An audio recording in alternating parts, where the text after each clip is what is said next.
Hello, good evening, नमस्कार। कैसे आप सभी? उम्मीद करते हैं मस्त होंगे, स्वस्थ होंगे। तो एक बार फिर से स्वागत है आपका आपके अपने परिवार, खास करके GK GS by Amit Pandey में, जहाँ पे हम विशुद्ध रूप से चर्चा करने वाले हैं। काफ़ी तरीके से आप भी जानते हैं कि राज्य स्पेशल परीक्षाओं को आधारित करते हुए यह सेशन आपको देख मिलेगा। और इस सेशन की खास बात अगर कही जाए तो इस सेशन की सबसे महत्वपूर्ण बात यही होती है कि राज्य स्पेशल परीक्षाओं में खासा आप भी जानते हैं यूपी जीके क्या होता है, बड़े मंतव्य के साथ आपसे पूछा जाता है।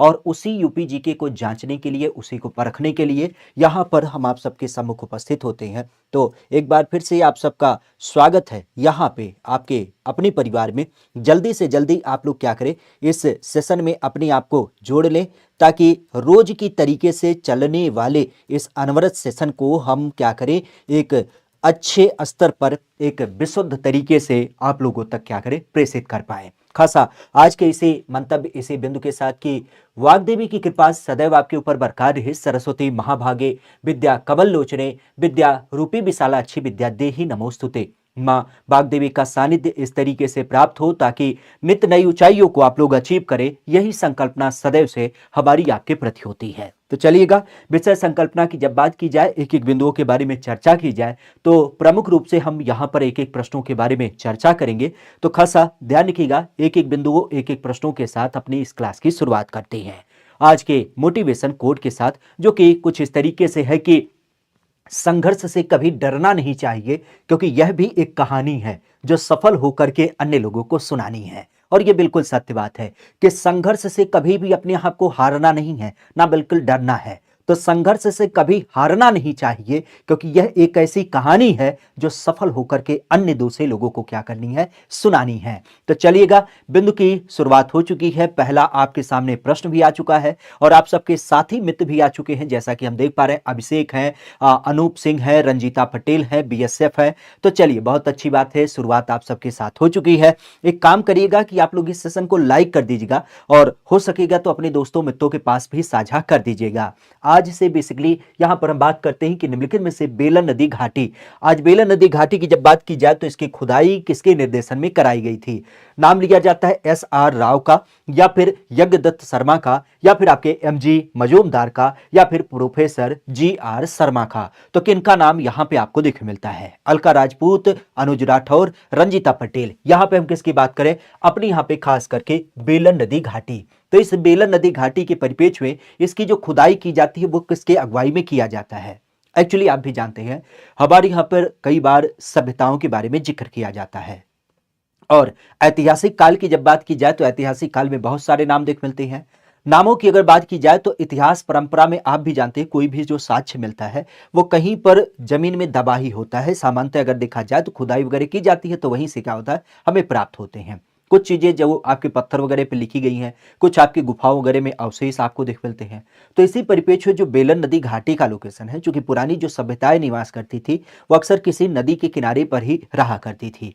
आज उसी बिंदु की बात की जाए तो बेलन नदी का नाम ध्यान रखिएगा, क्योंकि बेलन नदी की जब बात की जाए तो इसकी खोज जो की गई थी वो आपके प्रोफेसर जी आर शर्मा के द्वारा। किसके द्वारा? प्रोफेसर जी आर शर्मा की जब बात की जाए तो इनके द्वारा इसकी खोज की गई। और ये कहां पे स्थित है? तो ये आपके प्रयागराज में दिख मिलता है। आज का जो आपका प्रयागराज है, उस प्रयागराज की जब बात की जाए तो प्रयागराज में इसका नाम प्रमुख रूप से, हालांकि इसी परिप्रेक्ष्य में आपने सुना होगा जैसे प्रतापगढ़ का नाम। तो प्रतापगढ़ की जब बात की जाए तो यहां पर भी कुछ लोकेशन है, जैसे आपने महदहा वगैरह के बारे में सुना होगा। एक्चुअली इस लोकेशन की जब बात की जाए तो यहाँ पर बेलन नदी है। और पुराने समय में लोग क्या करते थे, पीने के पानी वगैरह के लिए सामान्यतः नदियों के ही किनारे निवास करते थे। तो नदियों के किनारे रहने के नाते इसको हम क्या नाम देते हैं? बेलन नदी के परिप्रेक्ष्य इस घाटी को नाम दे पाते हैं। तो यहां पर प्रोफेसर जी आर शर्मा के द्वारा खासा ध्यान रखिएगा, इस स्थल की क्या की गई थी? खुदाई करी गई थी। वैसे हमारे यहां पर देखा जाए तो ये किससे संबंधित है? तो यहां पर आपने कई बार सुने होंगे जब हम बात करते हैं प्राक ऐतिहासिक काल, तो प्राक ऐतिहासिक काल के संबंध में कुछ जो हमें साक्ष्य प्राप्त है वह प्रमुख रूप से आपको देखने को मिल जाते हैं। प्राक ऐतिहासिक काल, जहां पे हम सीधे शब्दों में कह सकते हैं कि जिसको हम पाषाण कालीन सभ्यता के परिप्रेक्ष्य में जब हम बात करते हैं पुरा पाषाण काल, मध्य पाषाण काल और नव पाषाण काल, तो उससे संबंधित कुछ आपके साक्ष्य वगैरह प्रमुख रूप से दिख मिलते हैं, जिसमें आपने सुना होगा जैसे हड्डी निर्मित मूर्ति, यहां पर जो मुख्य रूप से प्राप्त है वह क्या है, तो हड्डी निर्मित मूर्ति की जब बात की जाए तो हड्डी निर्मित एक मातृ देवी की मूर्ति यहां पे प्रमुख रूप से प्राप्त है। इवन अगर देखा जाए तो यहीं पे आपने नाम सुना होगा किसके बारे में, पहली बार जो हमें नर कंकाल प्राप्त हुआ है वो कहीं पे प्राप्त हुआ है, तो नर कंकाल भी यहीं से प्राप्त हुआ है। और नर कंकाल के अलावा अगर देखा जाए तो खासा ध्यान रखिएगा, ये कितनी है, तो 14 समाधान आपको एक साथ देखे मिलते हैं। महत्वपूर्ण बात क्या होती है कि इनकी जो संकल्पना है, इनके पैर होते हैं पूरब की तरफ, और पैर पूर्व के अलावा अगर देखा जाए तो सर इनके किस दिशा में है, तो सर इनका पश्चिम दिशा की तरफ आपको देखने को मिल जाता है। साथ ही साथ अगर देखा जाए तो कुछ आपके मिट्टी के बर्तन भी आपको देखने को मिल जाते हैं। किसके, मिट्टी के बर्तन प्रमुख रूप से आपको देखने को मिल जाते हैं। मिट्टी के बर्तन वगैरह की जब बात की जाए तो उसका संदर्भ ध्यान रखिएगा। क्लियर। हालांकि इसी चूंकि प्रयागराज की बात की है तो यहीं पे नाम ध्यान रखिएगा। प्रयागराज में एक नाम आपने सुना होगा जिसको हम कहते हैं कोलडिहवा।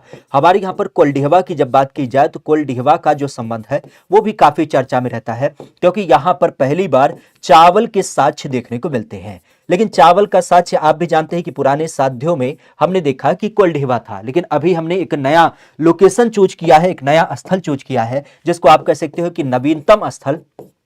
और नवीनतम स्थल किसे नाम दिया गया है, तो यह नाम दिया गया है लहुरा देव को। तो लहुरा देव नाम ध्यान रखिएगा, जो संयोग से आपके संत कबीर नगर जिले में पड़ता है। कहां पे, संत कबीर नगर जिले की जब बात की जाए तो संत कबीर नगर जिले का नाम ध्यान रखिएगा, जहां पर इसकी अवस्थिति आपको वर्तमान में देखने को मिल जाती है। तो प्रयागराज का नाम ध्यान रखिएगा, खासा जिसको हम लोग आज क्या कहते हैं, संगम नगरी के रूप में जानते हैं। संगम नगरी क्यों कहा जाता है, क्योंकि 3 नदियां प्रमुख रूप से आप भी जानते हैं कि इसके रूप में जब हम बात करते हैं गंगा, गंगा के अलावा यमुना, और यमुना के अलावा सरस्वती। तो गंगा यमुना सरस्वती की जब बात की जाए तो 3 नदियों का क्रम यहां पे आपको प्रमुख रूप से दिख मिलता है, और यही से ही क्या हो जाता है, ये बेलन नदी घाटी आपको दिख मिलती है। सामान्य रूप से अगर देखा जाए तो जब हम वैदिक काल वगैरह की बात करते हैं तो उससे संबंधित कुछ आपके सभ्यता के साक्ष्य प्रमुख रूप से आपको देखने को मिल जाते हैं। वैसे नामों की जब बात की जाए तो नामों के परिप्रेक्ष्य में इसी तरीके से एक लोकेशन और हमारे यहाँ पर कई बार पूछा जाता है, जिसको आपने कई बार सुना होगा, अगर उसको हम नाम दे तो अतरंजी खेड़ा,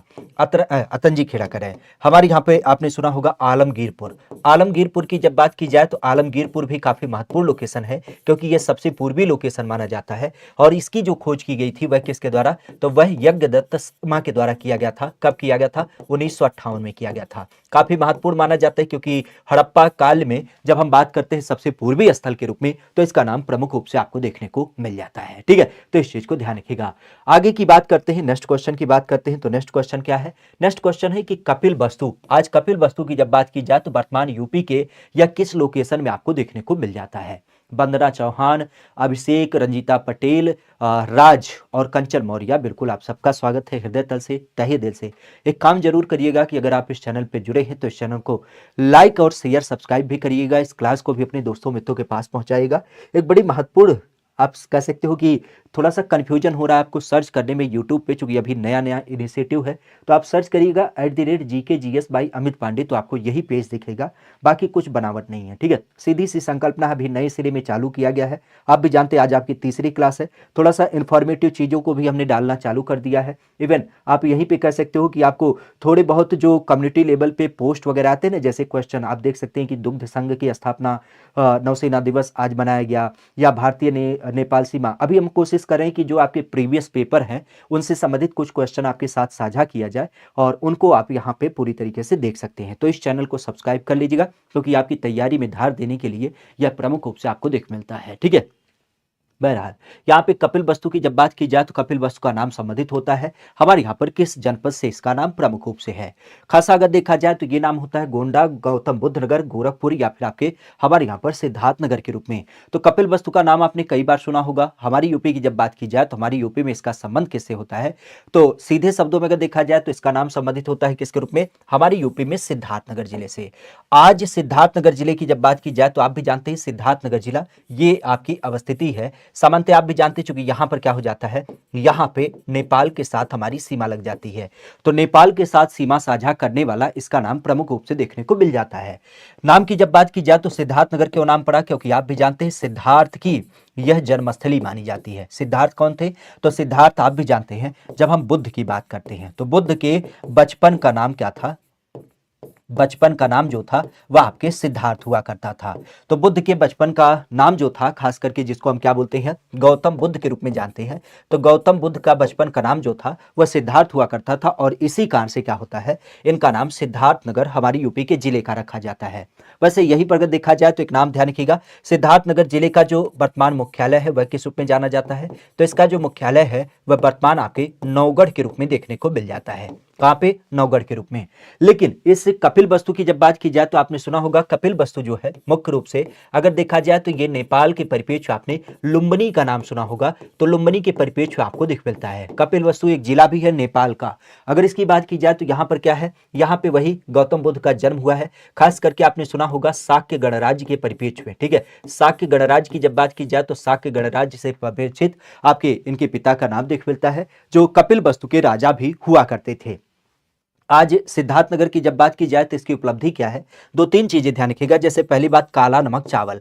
आज काला नमक चावल की जब बात करें तो काला नमक चावल यहाँ पे प्रमुख रूप से दिख मिलता है। और इसी कारण से आपने सुना होगा काला नमक चावल महोत्सव की जब बात की जाए तो काला नमक चावल महोत्सव भी आपका यहाँ पे आयोजित किया गया। काला नमक चावल के अलावा अगर देखा जाए तो सिद्धार्थनगर की एक जो विशेषता है, खासा आपने सुना होगा क्या, जब हम बात करते हैं पहली बात तो नेपाल के साथ इसकी सीमा साझा होती है। और यही पर अगर देखा जाए तो चूंकि आप भी जानते गौतम बुद्ध का जन्म हुआ है, तो गौतम बुद्ध जन्म होने के नाते आपने कई सारे स्तूपों का भी नाम सुना होगा, जो खास करके किसके द्वारा बनवाया गया है, तो राजा अशोक के द्वारा बनवाया गया है। बिल्कुल अभिषेक जी, आपका कहना सत्य है कि अभी सिद्धार्थ के नाम से ही आपके यूपी के सिद्धार्थनगर जिले में एक सिद्धार्थ विश्वविद्यालय भी क्या किया गया है, स्थापित किया गया है, जो हाल फिलहाल का अभी नवीन विद्यालय होता है।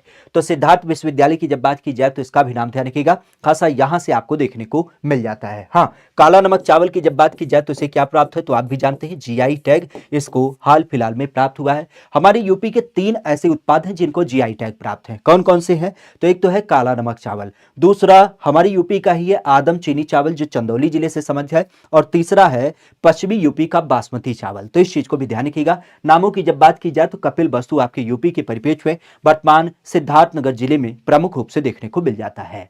आगे की बात की जाए तो कहा जा रहा है कि महाजनपद काल के परिप्रेक्ष्य में कितने ऐसे महाजनपद हैं जो वर्तमान आपके यूपी में देखने को मिलते हैं।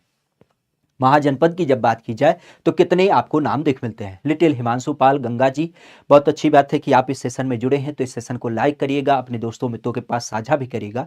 कोशिश करिएगा कि इस चैनल को भी सब्सक्राइब कर लीजिए, क्योंकि आप भी जानते हैं रात के 9 बजे की जो आपकी अनवरत तरीके से चलने वाली यूपी जीके वाली क्लास है वो यहाँ पे आपको मिलती है। थोड़ा सा माहौल परिवर्तित हो जाए उसके बाद और भी बहुत सारी चीज़ें आपको नए नए प्रकार में यहाँ पे आपको देख मिलेंगी, तो उसके लिए आप बिल्कुल बेफिक्र ना होइएगा। थोड़ा सा क्रम की बात है, थोड़ी संकल्पनाओं का एक आधार है, बाकी सारी चीजें बिल्कुल स्मूथ तरीके से आपको एक प्लेटफॉर्म पे देखने को मिल जाएंगी।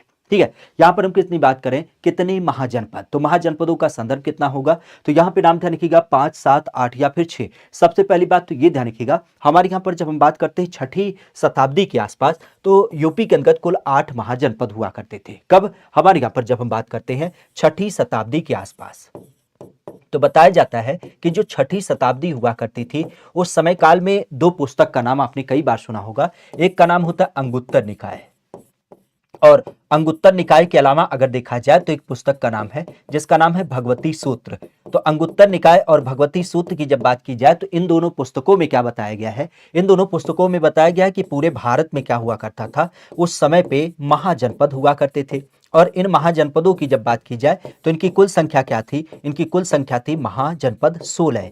लेकिन खासा अगर देखा जाए तो इन 16 महाजनपदों में से हमारी यूपी की जब बात की जाए तो हमारी यूपी में वर्तमान में कुल 8 आपके महाजनपद प्रमुख रूप से दिख मिलते हैं। अब इन 8 महाजनपदों की जब बात की जाए तो नाम क्या होता है, जैसे आपने काशी का नाम सुना होगा जो बनारस से संबंधित है। जैसे आपने कोसल के बारे में सुना होगा, कोसल जो भगवान राम से संबंधित आपका अयोध्या का लोकेशन है। जैसे आपने मथुरा के बारे में सुना होगा जहां पे सूरसेन की बात की जाती है। जैसे आपने कुरु के बारे में सुना होगा हस्तिनापुर, हस्तिनापुर का नाम खास करके जो आज आपका हस्तिनापुर दिल्ली मेरठ का लोकेशन होता है। साथ ही साथ अगर देखा जाए तो यहीं पे आपने पांचाल के बारे में सुना होगा जो वर्तमान फर्रुखाबाद जिले से संबंधित होता है। यहीं पर अगर देखा जाए तो चेदी का नाम आपने सुना होगा जो आपके बांदा से संबंधित है। यहीं पर आपने वत्स के बारे में सुना होगा जो आपके कौशाम्बी की जब बात की जाए खास करके प्रयागराज के पास, तो वहां से संबंधित संबंधित है। और एक नाम और आपने सुना होगा मल्ल के बारे में, मल्ल जो वर्तमान आपके कुशीनगर से संबंधित होते हैं। तो ये 8 महाजनपद हमारे यूपी में प्रमुख रूप से देखने को मिल जाते हैं। तो 8 महाजनपदों का संदर्भ ध्यान रखिएगा जो हमारे यहाँ पर प्रमुख रूप से देख मिलते हैं। क्योंकि अंगुत्तर निकाय और भगवती सूत्र की जब बात की जाए तो जैन धर्म और प्राकृतिक क्या बोलते हैं, जैन धर्म के अलावा जब हम बात करते हैं बौद्ध धर्म, तो उससे संबंधित ये प्रमुख पुस्तक होती हैं और इनके बारे में क्या किया गया, चर्चा किया गया है। खासा आप भी जानते हैं नामों की जब बात की जाए तो ये 8 महाजनपद कुछ ऐसे आपके पूरे भारत में विस्तारित थे। हालांकि अगर देखा जाए तो अधिकतर जो स्थित थे ना वह उत्तर भारत में स्थित थे। हमारे दक्षिण की बात की जाए तो दक्षिण में कहीं एकाध आपका स्थित था। और सबसे अंतिम की जब बात की जाए तो यहाँ पे आपको कंबोज और गंधार का नाम प्रमुख रूप से मिलता है। क्लियर। आगे की जब बात की जाए तो एक नाम है एतमादुद्दौला का मकबरा। यह उत्तर प्रदेश के परिप्रेक्ष्य में कहां पर स्थित है? एतमादुद्दौला का मकबरा हमारे यहाँ पर किसके नाम से देख मिलता है? और इस नाम की जब बात की जाए तो ये नाम खासा ध्यान रखिएगा, आगरा में स्थित है, दिल्ली में स्थित है, इलाहाबाद में स्थित है या फिर आपके बनारस में स्थित है। एतमादुद्दौला के मकबरे की जब बात की जाए तो यह यूपी में प्रमुख रूप से देखने को मिल जाता है। आज नाम की बात की जाए तो यह आगरा, दिल्ली, इलाहाबाद या फिर आपके बनारस के परिप्रेक्ष्य नामों को आधारित करते हुए एतमादुद्दौला का मकबरा। सबसे पहली बात तो ये ध्यान रखिएगा, एतमादुद्दौला आप भी जानते हैं ये मुगल सल्तनत में अगर देखा जाए तो सबसे महत्वपूर्ण व्यक्ति के रूप में जाने जाते हैं। इनका नाम संबंधित होता है कहां से? तो इनका नाम संबंधित होता है आपके आगरा से। एतमादुद्दौला का मकबरा कहां पे स्थित है? तो यह जो बिल्डिंग आपको दिख मिलती है, कई बार आपसे पूछा भी गया है, जब बताया जाता है शुद्ध संगमरमर, तो शुद्ध संगमरमर की जब बात की जाए तो शुद्ध संगमरमर से निर्मित ये क्या हो जाती है, पहली बिल्डिंग मानी जाती है। किस काल की? जब हम मुगल काल की बात करते हैं। तो मुगल काल के अंतर्गत खासा ध्यान रखिएगा, जब हम मुगल काल की बात करें तो मुगल काल में शुद्ध संगमरमर से निर्मित ये क्या होती है, पहली आपकी स्थापत्य कला का नमूना माना जाता है। सामान्य रूप से आपने सुना होगा कि नूरा की जब बात की जाए तो नूरा जहां के द्वारा क्या किया गया था, अपने पप्पा के याद में, किसके? अपने पप्पा के याद में क्या किया गया था, इसको बनवाया गया था। तो खासा इसको हम किसके रूप में जानते हैं? एतमादुद्दौला के मकबरे के रूप में। एतमादुद्दौला नूरत जहां के पापा थे और उन्हीं के याद में क्या किया गया, यह आपका मकबरा बनवाया गया है। हालांकि शुद्ध संगमरमर की अगर बात की जाए तो संगमरमर से तो यहां पर एक विशेष इमारत है जिसको आप कई बार जानते हैं, जिसका नाम है ताजमहल। ताजमहल की जब बात की जाए तो ताजमहल भी यहाँ पे आपको मिलता है, लेकिन इस ताजमहल का निर्माण किसके द्वारा कराया गया है? तो आप भी जानते हैं शाहजहां के द्वारा। शाहजहां के द्वारा अपनी बीबी खास करके किसको, मुमताज बेगम को याद करते हुए। तो मुमताज बेगम की जब बात की जाए तो मुमताज बेगम को याद करते हुए यहाँ पे क्या है, यहाँ पे आपका ताजमहल बनवाया गया है। ताजमहल की जब बात की जाए तो खासा आप भी जानते हैं ये किस में शामिल है, तो यह आपको दिख मिलता है 7 अजूबों में। क्योंकि अभी आपके अजूबे काफी चर्चा में थे, अभी आपका 8वां अजूबा घोषित किया गया है। 8वें अजूबों की जब बात की जाए तो उसका नाम क्या है, तो आप भी जानते हैं कंबोडिया में। कंबोडिया में कुछ मंदिरों का विशेष समूह है और उसकी जब बात की जाए तो उसे 8वें अजूबे के रूप में क्या किया गया है, घोषित किया गया है। वैसे आगरा की जब बात की जाए तो यहां पर ये तो इनका एक मकबरा है। इसके अलावा अगर देखा जाए तो एक नाम और ध्यान रखिएगा, खास करके आपने सुना होगा अकबर का मकबरा। तो अकबर के मकबरे की जब बात की जाए तो ये भी ध्यान रखिएगा ये कहाँ स्थित है, तो ये भी आपके इसी आगरा में स्थित है। और खासा आपने इसके बारे में नाम भी सुना होगा, कहाँ से संबंधित है, तो यह नाम प्रमुख रूप से आपको मिलता है हमारे यूपी के परिप्रेक्ष्य में। जब हम बात करते हैं सिकंदरा, तो सिकंदरा आगरा की जब बात की जाए तो सिकंदरा आगरा में क्या है, आपके अकबर का भी मकबरा देख मिलता है, जो खास करके किसके द्वारा बनवाया गया था, तो ये हमारे यहाँ पर सलीम, जिसकी हम बात करते हैं अकबर का लड़का जो था उसके द्वारा बनाया गया था। तो इस चीज को ध्यान रखिएगा, अकबर का मकबरा भी स्थित है, शाहजहां के परिप्रेक्ष्य में मुमताज बेगम का मकबरा स्थित है, और एतमादुद्दौले के मकबरे की जब बात की जाए तो ये भी आपको दिख मिलता है। इवन एक राजा और आपने सुना होगा जिसको हम नाम देते हैं बाबर। तो शुरुआती दिनों में बाबर को भी क्या किया गया था, यहाँ पे दफनाया गया था। खासा आपने सुना होगा जो आराम बाग नाम का लोकेशन है, कहाँ पे, आराम बाग की जब बात की जाए तो आराम बाग नाम के लोकेशन में इसको दफनाया गया था। लेकिन बाद में इसकी चॉइस थी कि हम काबुल के संबंधित में हैं तो काबुल से क्या किया जाए, इनको यहाँ पे दफना दिया जाए। तो इन सबका नाम खासा ध्यान रखिएगा। जय के स्पैरो जी, अच्छा सर्च किए, बहुत बहुत अच्छी बात है कि आप यहाँ पे जुड़े। ठीक है, अच्छा लगा आपसे। लेकिन एक काम करिएगा थोड़ा सा, क्योंकि सर्च करने में बड़ी प्रॉब्लम आ रही है, जैसा कि आप लोगों के द्वारा बताया जा रहा है, तो हम बार बार करें कि कुछ ना करिएगा, @ लगा के सर्च करिएगा, क्योंकि अभी थोड़ा सा नया चैनल है ना, तो इसी कारण से आपको मिल नहीं पा रहा है। @GKGS बाई अमित पांडे जब सर्च करेंगे ना तो सीधे यही खुल जाएगा। अभी कोई बहुत ज़्यादा बनावट नहीं है, क्योंकि सेल्फ निर्मित है ना, तो कोई बहुत विशेष कह सकते हो कि आधार है नहीं, तो इसीलिए हम बार बार करें कि आप इस चैनल पे नए हैं ना, तो इस चैनल को सब्सक्राइब भी कर लीजिएगा। बाकी नई नई चीज़ें आपके तो पूरी तरीके से आप धीरे धीरे इस पर चलेंगे ही चलेंगे, मिलती रहेंगी, तो इसे थोड़ा सा ध्यान रखिएगा। बाकी हम देख पा रहे हैं अंशुमान तिवारी जुड़े हैं, कैप्टन जय के स्पैरो हैं, ठीक है, कंचन मौर्य है, रेणु तिवारी हैं, गंगा हैं, राज हैं, ठीक है। एक काम करिएगा कि अगर आप लोग जुड़ चुके हैं तो बहुत अच्छी बात है, थोड़ा सा अन्य लोगों के पास भी पहुंचाने के लिए इतना काम जरूर करिएगा कि इसे साझा कर दीजिएगा। बाकी जुड़े हैं तो इसे लाइक भी कर दीजिएगा। यहाँ पर हम बात करें आगरा में जहांगीरी महल, अगर इसकी बात की जाए तो ये किसके द्वारा बनवाया गया था? आगरा के अंतर्गत एक जहांगीरी महल की जब बात की जाए तो इसका निर्माण हमें देखने को मिल जाता है। इस नाम की जब बात की जाए तो इसका नाम प्रमुख रूप से देखने को मिल जाता है। हमारे यहाँ पर किसकी बात की जा रही है? हमारे यहाँ पे जहांगीरी महल, अगर इसकी बात की जाए तो ये अकबर के द्वारा बनवाया गया, या फिर शाहजहां के द्वारा बनवाया गया, या फिर आपके जहांगीर के द्वारा, या फिर आपके औरंगजेब के द्वारा। जहांगीरी महल बेसिकली अगर देखा जाए तो इसका निर्माण किसके द्वारा किया गया? जहांगीरी महल, सीधे शब्दों में आप समझ पाते हैं कि जहांगीर का जो संबंध है, जहांगीर के परिप्रेक्ष्य इसको डेवलप किया गया। क्योंकि जहांगीर कौन था? तो जहांगीर आप भी जानते अकबर का लड़का था, जिसका नाम बचपन में सलीम हुआ करता था।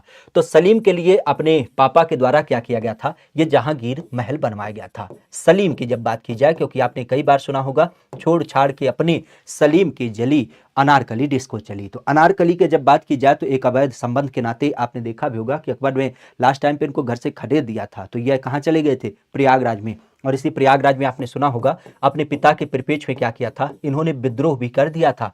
और विद्रोह की जब बात की जाए तो विद्रोह के संदर्भ में कौन लोगों ने इनका साथ दिया था? तो आप भी जानते हैं, पुर्तगालियों के द्वारा। पुर्तगालियों की जब बात की जाए तो पुर्तगालियों ने क्या किया था? इनका साथ भी दिया था। और ये इलाहाबाद अर्थात प्रयागराज की जब बात की जाए तो प्रयागराज में शासक भी बन जाते हैं। तो चूंकि आप भी जानते हैं पिता लोगों का कर्तव्य होता है, मतलब कर्तव्य नहीं होता लेकिन ये एक नैतिक जिम्मेदारी होती है कि वो अपने बच्चे के लिए घर बनवा के जाते ही जाते हैं। तो अकबर ने भी क्या किया था? अपने लड़का के लिए यहाँ पर खास करके जहांगीरी महल बनवा रखा था। तो कहाँ पे बनवाया था? तो ये खासा ध्यान रखिएगा, यह आपके आगरा में बनवाया गया था। हालांकि अकबर की जब बात की जाए तो अकबर के द्वारा इसी आगरा में ही खास करके एक नाम आपने सुना होगा जिसको हम नाम देते हैं लाल किला। तो अकबर के परिप्रेक्ष्य में आपने लाल किले का भी नाम सुना होगा। लाल किला अकबर के द्वारा बनवाया गया था, जिसको आप जानते भी कि ये यूनेस्को में क्या है? शामिल है। तो यूनेस्को में शामिल भी है। लाल किले की जब बात की जाए तो इसका नाम प्रमुख रूप से ध्यान रखिएगा। वैसे अकबर की जब बात की जाए तो अकबर ने एक शहर स्थापित किया था जिसके बारे में आप भी जानते हैं, फतेहपुर सीकरी। फतेहपुर सीकरी की जब बात की जाए तो आपने कई बार सुना होगा किसके माध्यम से? जब हम बात करते हैं शेख सलीम चिश्ती। तो शेख सलीम चिश्ती की जब बात की जाए तो इन्हीं के याद में क्या किया था? इस नए शहर में बहुत सारी चीजों को इन्होंने डेवलप किया था, इसको अपनी राजधानी बनाई थी। खास आप भी जानते हैं, जैसे बुलंद दरवाजा की जब बात की जाए तो बुलंद दरवाजा यहाँ पर अकबर के द्वारा बनवाया गया था। जैसे पंचमहल की जब बात की जाए तो पंचमहल यहाँ पे आपका डेवलप किया गया था। अपनी पत्नी अर्थात जोधाबाई की जब बात की जाए तो जोधाबाई के लिए इन्होंने क्या किया था? जोधाबाई महल बनवाया था। साथ ही साथ इन्हीं की एक दूसरी रानी थी जिनका नाम था मरियम। तो मरियल की जब बात की जाए तो मरियम के लिए भी क्या किया था? इन्होंने यहाँ पे महल बनवाया था। मरियल महल के अलावा अगर देखा जाए तो यहीं पे आपने किसके बारे में सुना होगा? इबादत खाने के बारे में। तो इबादत खाना की जब बात की जाए तो इबादत खाना भी इन्होंने क्या किया था? यहाँ पे बनवाया था। तो बहुत सारी इमारतों की जब बात की जाए तो ये प्रमुख रूप से, हालांकि यही पर अगर देखा जाए तो आपने कई बार सुना होगा किसके बारे में? शेख सलीम की जब बात की जा रही है तो यहाँ पर शेख सलीम चिश्ती की इन्होंने क्या की थी? दरगाह भी बनवाई थी। तो शेख सलीम चिश्ती की दरगाह कहाँ पे बनवाई गई थी? तो यह आपको देख मिलती है इसी फतेहपुर सीकरी में। तो फतेहपुर सीकरी का नाम ध्यान रखिएगा, अकबर के द्वारा पूरी पूरी संकल्पनाओं में इनका नाम प्रमुख रूप से दिख मिलता है। ठीक है, नाम आता है कि 1937 में प्रांतीय चुनाव की जब बात की जाए तो संयुक्त प्रांत में कितनी सीटें आपके मुसलमानों के लिए आपके रिजर्व थी? नाम आपको दिख मिलता है 65 थी, आपके यहां पर 64 थी, या फिर आपके 70 थी, या फिर आपके 72 सीटें रिजर्व थी। तो नामों की जब बात की जाए तो 1937 के प्रांतीय चुनाव में, प्रांतीय चुनाव की जब बात की जाए तो आप भी जानते हैं, क्योंकि जब 1937 का समय काल था तो उस टाइम पे क्या हुआ? 1935 में हमारे यहाँ पर भारत शासन अधिनियम आया। और भारत शासन अधिनियम जब आया तो उसने बताया कि अब प्रांतों में क्या होना चाहिए? अपनी खुद की सरकार होनी चाहिए। और सीधे शब्दों में अगर देखा जाए तो अब हमारे यहाँ पर क्या किया गया? प्रांतों के द्वैत शासन को समाप्त करते हुए केंद्र में द्वैत शासन की व्यवस्था लगाई गई। और इसी परिप्रेक्ष्य में क्या हुआ? 1937 में आपके प्रांतीय चुनाव को आयोजित किया गया। तो कुल सीटों की जब बात की जाए तो 64 सीटें आपके मुसलमानों के लिए रिजर्व करी गई थी। खास आप भी जानते हैं ये किसके परिप्रेक्ष्य में हुआ था? तो आप भी जानते हैं जब हम बात करते हैं भारत शासन अधिनियम। तो भारत शासन अधिनियम की जब बात की जाए तो भारत शासन अधिनियम के अंतर्गत क्या हुआ था, यह चुनाव आपके आयोजित किए गए थे। खासा चूंकि हमारी यूपी का जो नाम हुआ करता था वह किसके नाम से था, तो वह नाम आपको देखो मिलता है संयुक्त प्रांत। और संयुक्त प्रांत की जब बात की जाए तो वहां पे आप भी जानते हैं उस टाइम पे क्या हुआ करता था, कांग्रेस एक पार्टी के रूप में थी, ये वाली कांग्रेस नहीं, पुराने समय की कांग्रेस। और इसके अलावा ये मुस्लिम लीग हुआ करता था, तो मुस्लिम लीग के परिप्रेक्ष्य मुसलमानों को यहाँ पे रिजर्वेशन दिया गया था। और इसी परिप्रेक्ष्य में कांग्रेस की जब बात की जाए तो कांग्रेस क्या करती है, यहाँ पे बहुमत प्राप्त करती है। और बहुमत प्राप्त करने की दशा में क्या होता है, खास करके आप भी जानते हैं यहाँ पे पहली बार जो प्रधानमंत्री बनाए जाते हैं उनका नाम क्या होता है, तो उनका नाम होता है पंडित गोविंद बल्लभ पंत। क्या नाम होता है, पंडित गोविंद बल्लभ पंत की जब बात की जाए तो पंडित गोविंद बल्लभ पंत का नाम ध्यान रखिएगा, जो यहाँ पे क्या होते हैं, पहले प्रधानमंत्री के रूप में आपके बनाए जाते हैं। खासा आप भी जानते हैं संयुक्त प्रांत की जब बात की जाए तो इसके अलावा चूंकि उस टाइम पे कुल 13 अलग अलग प्रांतों में क्या हुए थे, चुनाव हुए थे, जिसमें से 11 प्रांतों में क्या हुआ था, मुस्लिम लीग ने क्या किया था, सॉरी कांग्रेस ने क्या किया था, बहुमत हासिल किया था।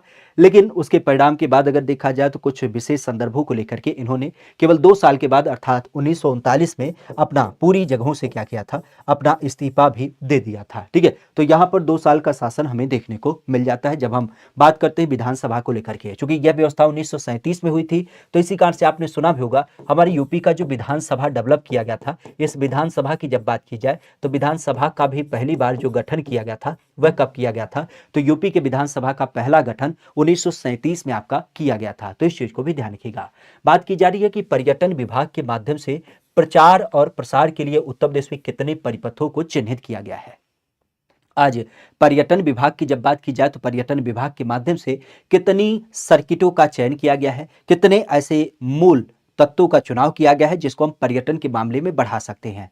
एक्चुअली आप भी जानते हैं हमारे राज्य सरकार की जब बात की जाए तो राज्य सरकार का मानना है कि सबसे पहली बात देखिए, हिमाचल प्रदेश की बात करें या गोवा की बात करें, उनके पास कुछ नहीं है, लेकिन वो क्या करते हैं, वह कुछ विशेष संकल्पनाओं को ऐसे हमारे सामने रखते हैं कि लोग क्या करते हैं, केवल वही पहाड़ देखने चले जाते हैं, वही समुद्र के किनारे छपकोइया मारने के लिए चले जाते हैं।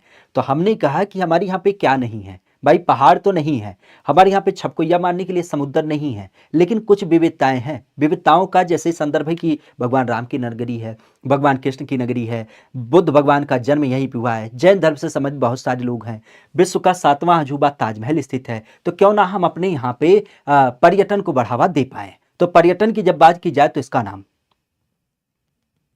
रंजीता पटेल कह रही हैं ग्रुप पर मैसेज आ रहा है, बच्चे आपको ढूंढ रहे हैं आपके ग्रुप में।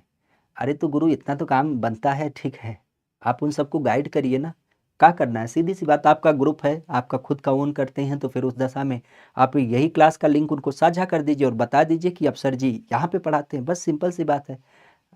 ये आप एक बार इतना तो कर ही सकते हैं। ठीक है, यहाँ पर हम किसकी बात करें, पर्यटन विभाग के परिप्रेक्ष्य में। तो उसी बिंदु की जब बात की जाए तो उसी पर्यटन के परिप्रेक्ष्य में हमारे यहाँ पर परिपथ को डेवलप किया गया। और इस बिंदु की जब बात की जाए तो उस बिंदु का संबंध कितना होता है, तो परिपथों की जब बात की जाए तो ये पर्यटन विभाग के द्वारा डेवलप किए जा रहे हैं। हमारे यहाँ पर ऐसे 7 सर्किट आपके डेवलप किए जा रहे हैं। जैसे आपने सुना होगा, आपने विशेषतः नाम सुना है Ramayana circuit, Ramayana circuit. Ramayana circuit के अलावा अगर देखा जाए तो यहीं पे आपने सुना होगा जैसे बुद्धा सर्किट, बुद्धा सर्किट के अलावा जैसे हम कई बार बताते हैं कि हमारे यहाँ पर ताज सर्किट, ताज सर्किट के अलावा अगर देखा जाए तो जैसे हमारे यहाँ पर बुंदेलखंड सर्किट, बुंदेलखंड सर्किट। और बुंदेलखंड सर्किट के अलावा अगर देखा जाए तो यहीं पे आप कह सकते हो कि जैसे क्या नाम आता है हमारे यहाँ पर कृष्णा सर्किट। तो कृष्णा सर्किट की जब बात की जाए तो ये विशेषताएं डेवलप किए जा रहे हैं। ये सर्किट बेसिकली क्या है, तो सर्किट बेसिकली की जब बात की जाए तो इनका संदर्भ ध्यान रखिएगा, ये कुछ ऐसे लोकेशन चिन्हित किए गए। जैसे भगवान राम का जन्म अयोध्या में हुआ था, लेकिन सिंगवेरपुर वो गए थे, कहाँ पे, जहाँ निषाद राज से मिले थे। प्रयागराज में वो गए थे, किससे, मनत्ते ऋषि के साथ मिले थे। फिर चित्रकूट में वहां मिले थे, किससे, भरत से। तो ऐसे अलग अलग लोकेशन में जहां से भगवान राम का संबंध है उन लोकेशन को चिन्हित किया जाएगा और उनको पर्यटन के लिहाज से डेवलप किया जाएगा। इसी तरीके से भगवान बुद्ध जो यूपी में अलग अलग लोकेशन पे गए थे उनको चिन्हित करते हुए बढ़ावा दिया जाएगा, ताकि कोई भी लोग यहाँ पे आए तो उस दशा में क्या हो, उस दशा में खास करके क्या हो जाता है, उस दशा में वो लोग पर्यटन पर्यटन के लिए खास करके अपने प्रदेश में आए। तो पर्यटन विभाग के द्वारा यह हमारे यहाँ पर क्या किया गया है, डेवलप किया जा रहा है। वैसे पर्यटन विभाग की जब बात की जाए तो ऐसे विशेष कार्य करती है। जैसे हमारे यहाँ पे आपने सुना होगा कि पर्यटन विभाग के द्वारा अलग अलग महोत्सव का भी आयोजन किया जाता है ताकि पर्यटन को बढ़ावा दिया जाए, मेला लगवाने का काम करती है। इवन पर्यटन की जब बात की जाए तो वर्तमान आप भी जानते हैं कि जयबीरू का नाम कई बार चर्चा में रहता है। तो जयबीर सिंह का नाम ध्यान रखिएगा, जो हमारे यहाँ पर क्या है, पर्यटन मंत्री के रूप में जाने जाते हैं। पर्यटन विभाग की स्थापना मूल कब की जाती है, तो ये 1974 में किया जाता है। इस चीज को भी थोड़ा सा ध्यान रखिएगा। आगे की बात की जाए तो कहा जा रहा है कि राज्य में एक पर्यटक के लिए खास करके विभाग अधिकृत किया गया है। पर्यटन के ही परिप्रेक्ष्य में हमारे यहाँ पर एक विभाग मुख्य रूप से बनाया गया है। अगर उसकी बात की जाए तो वह नाम आपको मिलता है खासा, अगर देखा जाए तो पर्यावरण विभाग, पर्यटन विभाग, शहरी विकास विभाग या फिर आपके वन विभाग। तो नाम को आधारित करते हुए अगर देखा जाए तो यह नाम होता है राज्य में एक पर्यटक हेतु क्या किया गया, विभाग स्थापित किया गया है। अब नाम की जब बात की जाए तो पर्यटन, और पर्यटन की जब बात की जाए तो पर्यटन बढ़ावा देने के लिए कौन सा डिपार्टमेंट होगा, सीधी सी बात है, आप कह सकते हो कि यहाँ पे जो होगा वह पर्यटन विभाग आपको देखने को मिल जाएगा। तो पर्यटक को बढ़ावा देने के लिए हमारी यूपी में खास करके पर्यटन विभाग की स्थापना की गई है। और पर्यटन विभाग की जब बात की जाए तो इसकी स्थापना सन 1974 में प्रमुख रूप से। इसका मुख्य कार्य जो होता है वो होता है खास करके मेला वगैरह लगवाना, या खासा अगर देखा जाए तो कोई भी लोकेशन है तो उसकी क्या करना, खास कह सकते हो कि खोज वगैरह करना। जैसे खोज मतलब आप कह सकते हो कि खुदाई वगैरह करवाना उस लोकेशन की जहां पे बहुत सारे संदर्भ क्या होते हैं, प्राचीन सभ्यता के संबंधित आपको देखने को मिल जाते हैं। इवन आप कह सकते हो कि कल्चर को बढ़ावा देने के लिए ये क्या करता है, कल्चर की जब बात की जाए या फिर जिसको हम संस्कृति कहते हैं उसको बढ़ावा देने के लिए विभिन्न प्रकार की ये क्या करता है, प्रतियोगिता वगैरह का आयोजन करता है ताकि लोग क्या करें, उसमें पार्टिसिपेट करें। प्रतियोगिता के बाद क्या करता है, वह विभिन्न प्रकार के पुरस्कार वगैरह को भी अनाउंस करता है ताकि लोग क्या करें, उसमें इंटरेस्ट रखें। बेसिक अगर देखा जाए तो इसी परिप्रेक्ष्य में नाम ध्यान रखिएगा। खास करके इसकी जब बात की जाए तो ये समय समय पर क्या करता है, इसका प्रकाशन भी करता है। प्रकाशन करने का मतलब जैसे मान लेते हैं कि कजरी, आज कजरी को आप लोग शायद ना जानते हो लेकिन पुराने परिप्रेक्ष्य में हमारे यहाँ पर क्या होता है, कजरी एक लोकगीत के रूप में जाना जाता है। तो उसका क्या करना, उसका प्रकाशन करना, लोगों के बीच उसको प्रसारित करना, उनको बताना कि कजरी हमारी यहाँ की एक लोकगीत व्यवस्था है जिसको लोगों के द्वारा गाया जाता है। तो इस तरीके से अगर देखा जाए तो इसका नाम प्रमुख रूप से ध्यान रखिएगा, हमारे यहाँ पर पर्यटन विभाग के द्वारा यह व्यवस्था आपकी डेवलप की जाती है। वैसे पर्यटन को बढ़ावा देने के लिए हमारी यूपी सरकार ने एक विशेष योजना चालू की है। क्या, एक विधायक एक पर्यटन स्थल, एक विधायक एक पर्यटक स्थल क्या करेंगे, ये खास करके डेवलप करेंगे। इवन आप कह सकते हो कि हमारी यूपी के ही परिप्रेक्ष्य आपने सुना होगा, जैसे जब हम सांसद आदर्श ग्राम योजना की बात करते हैं तो उसी तर्ज पर क्या किया गया है, पर्यटन को भी चुनने की बात की गई है और उसका नाम इस परिप्रेक्ष्य में आपको देखने को मिल जाता है। ठीक है, आगे की जब बात की जाए तो कहा जा रहा है कि अतरंजी खेड़ा ये वर्तमान में उत्तर प्रदेश के किस एक जनपद में आपको देखने को मिल जाता है। आज अतरंजी खेड़ा की जब बात की जाए तो अतरंजी खेड़ा हमारी यूपी के परिप्रेक्ष्य देख मिलता है और इसका नाम संबंधित आपको देखने को मिलता है। अतरंजी खेड़ा की जब बात की जाए तो ये इटावा से संबंधित है, या फिर आपके बलिया से, या फिर आपके एटा से, या फिर आपके महोबा से। खासा अतरंजी खेड़ा, अगर इनकी बात की जाए तो इनके बारे में आपने कई बार सुना होगा। एक जो चाइना के यात्री थे, चांदनी चौक टू चाइना, अगर इनकी बात की जाए तो इनका संदर्भ हमें देख मिलता है। खास आप भी जानते हैं यह लोकेशन कहां से संबंधित है, तो यह आपको एटा में देख मिलता है। ये आप देख पा रहे होंगे जो आपका एटा और कासगंज का लोकेशन है उसी के बीच में क्या है, यह आपको नाम देख मिलता है। तो अतंजी खेड़ा की जब बात की जाए तो चांदनी चौक, चाइना की जब बात की जाए तो चीनी यात्री का नाम आपने सुना होगा जिसका नाम था पाइयान। क्या नाम था, पाइयान की जब बात की जाए तो इन्होंने एक पुस्तक लिखी है जिसका नाम है सी यू की। क्या नाम है, सी यू की। और सी यू की जब बात की जाए तो सी यू की पुस्तक में इन्होंने क्या बताया था, इस लोकेशन को खास करके इन्होंने नाम दिया है किस रूप में, तो इसको नाम दिया है इन्होंने खासा पीले सान। तो पीले सान की जो संरचना इन्होंने बताई है वो बताया कि एक बड़ा सा टीला है और उस बड़े से टीले में क्या होता है, कुछ नहीं है, बस केवल एक बड़ा सा टीला है जो बौद्ध धर्म से संबंधित आपका एक स्थल है। हालांकि इसकी जब बात की जाए तो लोगों की मान्यता के अनुसार बताया जाता है कि जब मनुष्य ने पहली बार आप कह सकते हो कि 1000 ईसा पूर्व में क्या किया, लोहे की खोज की थी, तो लोहे की खोज के परिप्रेक्ष्य में जो लोहे के थोड़े बहुत साक्ष्य मिलते हैं वह साक्ष्य आपको यहाँ पर मिल जाते हैं। इवन इसी परिप्रेक्ष्य को देखा जाए तो एक चीज ध्यान रखिएगा कि मनुष्य ने 400 साल के बाद क्या किया था, लोहे का इस्तेमाल करना चालू किया था। अर्थात 600 ईसा पूर्व में मनुष्य ने क्या किया, मनुष्य आप कह सकते हो कि इस लोहे का प्रयोग करना चालू किया। लोहा का प्रयोग करना चालू किया। लोहा अर्थात जिसको हम लोग क्या कहते हैं, श्याम अयस्क के रूप में भी जानते हैं। तो श्याम अयस्क की जब बात की जाए तो श्याम अयस्क का नाम ध्यान रखिएगा, 600 ईसा पूर्व में व्यक्तियों ने क्या करना, इसका प्रयोग करना चालू किया। पीले सान या फिर अतंजी खेड़ा ये नाम दिया जाता है। फाइयान की पुस्तक आपको प्रमुख रूप से मिलती है। इवन खासा ध्यान रखिएगा, चीनी यात्री के रूप में एक नाम और आपने सुना होगा, वेन चांग का नाम। तो वेन चांग की जब बात की जाए तो इनका भी नाम काफी चर्चा में रहता है। तो ये लोकेशन कहाँ संबंधित है, तो ये आपके एटा और कासगंज के बीच में आपको देखने को मिल जाता है। ठीक है, आगे की जब बात की जाए तो एक नाम ध्यान रखिएगा कि जैन धर्म के परिप्रेक्ष्य में 23वें तीर्थंकर जिनका नाम होता है पार्श्वनाथ। अगर इनकी बात की जाए तो इनका संबंध यूपी में देख मिलता है। राधा कृष्णा जी बिल्कुल परेशान मत होइए, एक टॉपिक वाइज क्लास चलेगी, परेशान मत होइएगा। देखिए हमारी मंतव्य तो बहुत लंबी सोच है, ठीक है, हमारा जो एक सोचने का एक नज़रिया है ना वो बहुत अच्छा है और बहुत लंबी संदर्भ तक है। हम तो इस चैनल के माध्यम से आपको बहुत सारी चीज़ें देना चाह रहे हैं, बस थोड़ा सा पर्याय अभी व्यवस्थित हो जाए उसके बाद आपको कहने की जरूरत नहीं पड़ेगी। इसीलिए तो हमने स्वतंत्र चुनाव किया है। एक्चुअली सीन क्या होता था, दूसरे के यहाँ पे एक तरीके से मंतव्य लेना पड़ता था कि हमें ये करना है, ऐसा करना है, वैसा करना है, लेकिन यहाँ फ्री होगा, ऐसा कोई मंतव्य नहीं होगा। तो जितनी भी आपकी ज़रूरत की चीज़ें हैं ना तो उसको यहाँ पे दिया जाएगा, उसके लिए आप परेशान मत होइए, ठीक है। हाँ थोड़ा सा समय जरूर लगेगा, इस बात को हम बार बार करें, थोड़ा सा चीज़ें व्यवस्थित एक बार हो जाए ना, अपनी टर्म पे आ जाए तो फिर कोई दिक्कत ना होगी। और उसके लिए हम बार बार कहते हैं कि आप लोगों का सहयोग थोड़ा बनाए रखिएगा। बहुत ज़्यादा नहीं करने की बात है, बस वही है कि क्लास में जुड़ते हैं तो इस क्लास को लाइक करिएगा, अपने दोस्तों मित्रों के पास भी साझा करिएगा, और चूंकि चैनल पे नए हैं तो इस चैनल को भी सब्सक्राइब कर लीजिएगा, क्योंकि अब आपकी यूपी से संबंधित जो एक कह सकते हो कि अभिमुक्ति है वो पूरी तरीके से यहीं पे सॉल्व होगी, अन्यथा कहीं पे नहीं, केवल यहीं पर होगा, ठीक है। बाकी हम किसकी बात करते हैं, यहाँ पे आधारित करते हुए यहाँ पर तीर्थंकर पार्श्वनाथ के रूप में।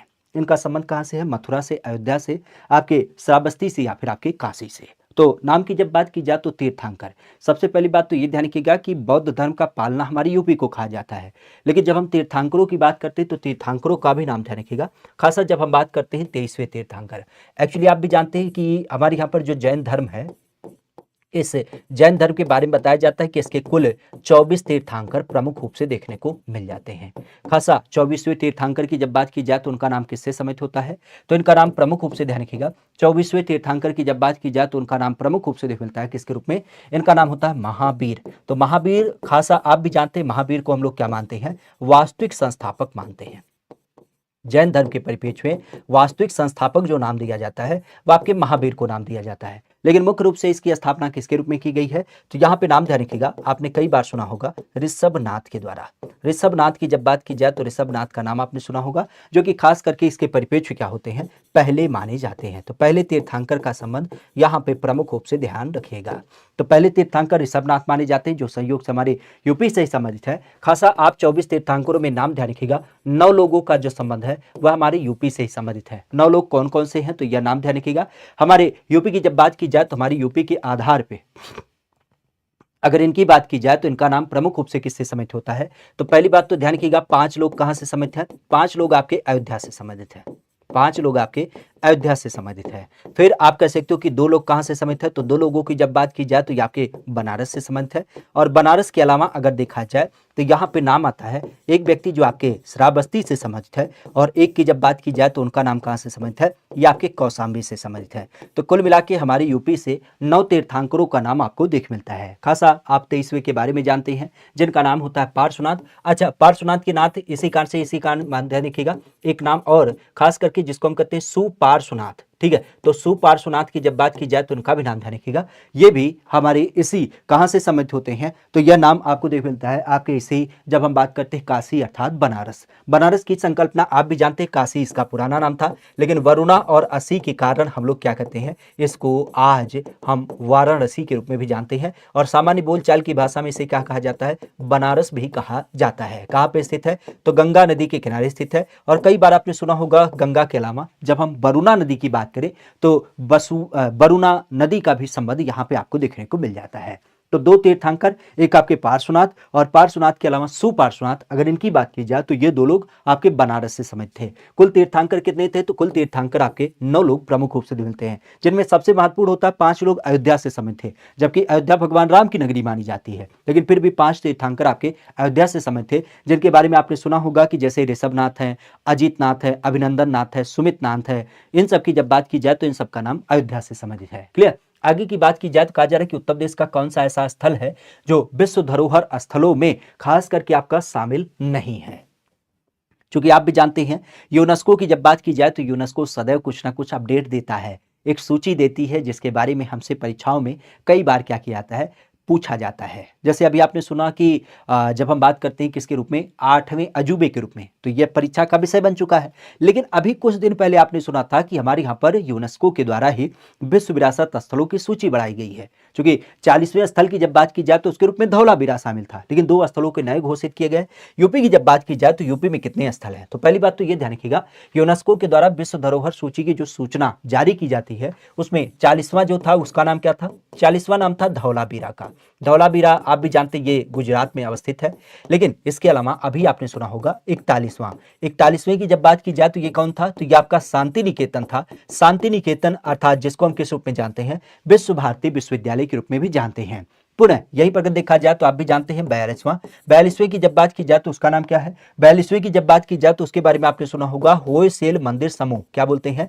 होयसेल मंदिर समूह की जब बात की जाए तो होयसेल मंदिर समूह का जो नाम होता है वो आपकी 42वें खास करके यूनेस्को के स्थापत्य कला में प्रमुख रूप से मिलता है, जिसको हम विश्व धरोहर स्थल के रूप में जानते हैं।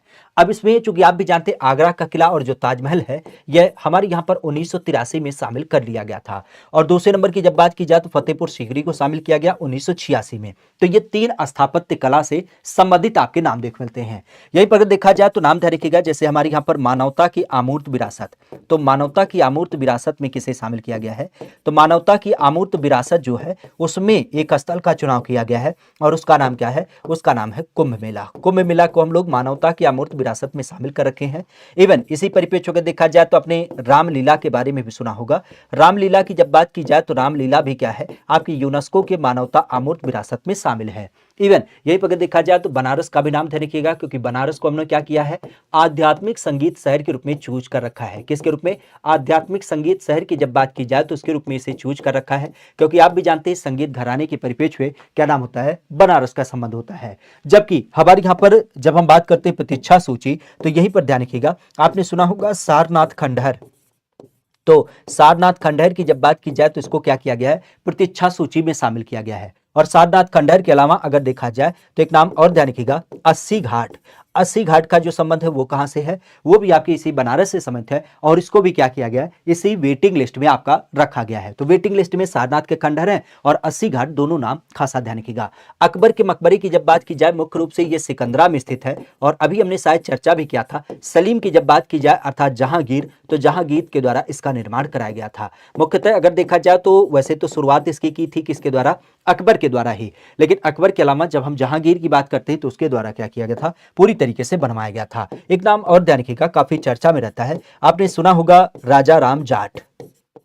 राजा राम जाट की जब बात की जाए तो राजा राम जाट का नाम ध्यान रखिएगा, क्योंकि कई बार आपने इनके बारे में सुना होगा अकबर के परिप्रेक्ष्य में। एक्चुअली राजा राम जाट की जब बात की जाए तो उन्होंने क्या किया था? औरंगजेब का जो एक क्रूर शासन हुआ करता था, तो औरंगजेब के इस क्रूर शासन के विरोध में क्या किया था? मुगलों का विद्रोह किया था। और मुगलों के विद्रोह करने के नाते हम देख पाते हैं कि यहाँ पे क्या होता है? राजा राम जाट ने क्या किया था? अकबर के इस कब्र को खोद डाला था और उसकी हड्डियों को निकाल करके जला दिया था। तो ये काफी चर्चा का विषय रहता है। बहरहाल यहाँ पे बात की जा रही कलिंजर का किला हमारे यूपी के परिप्रेक्ष्य में कहां पे आपको देख मिलता है?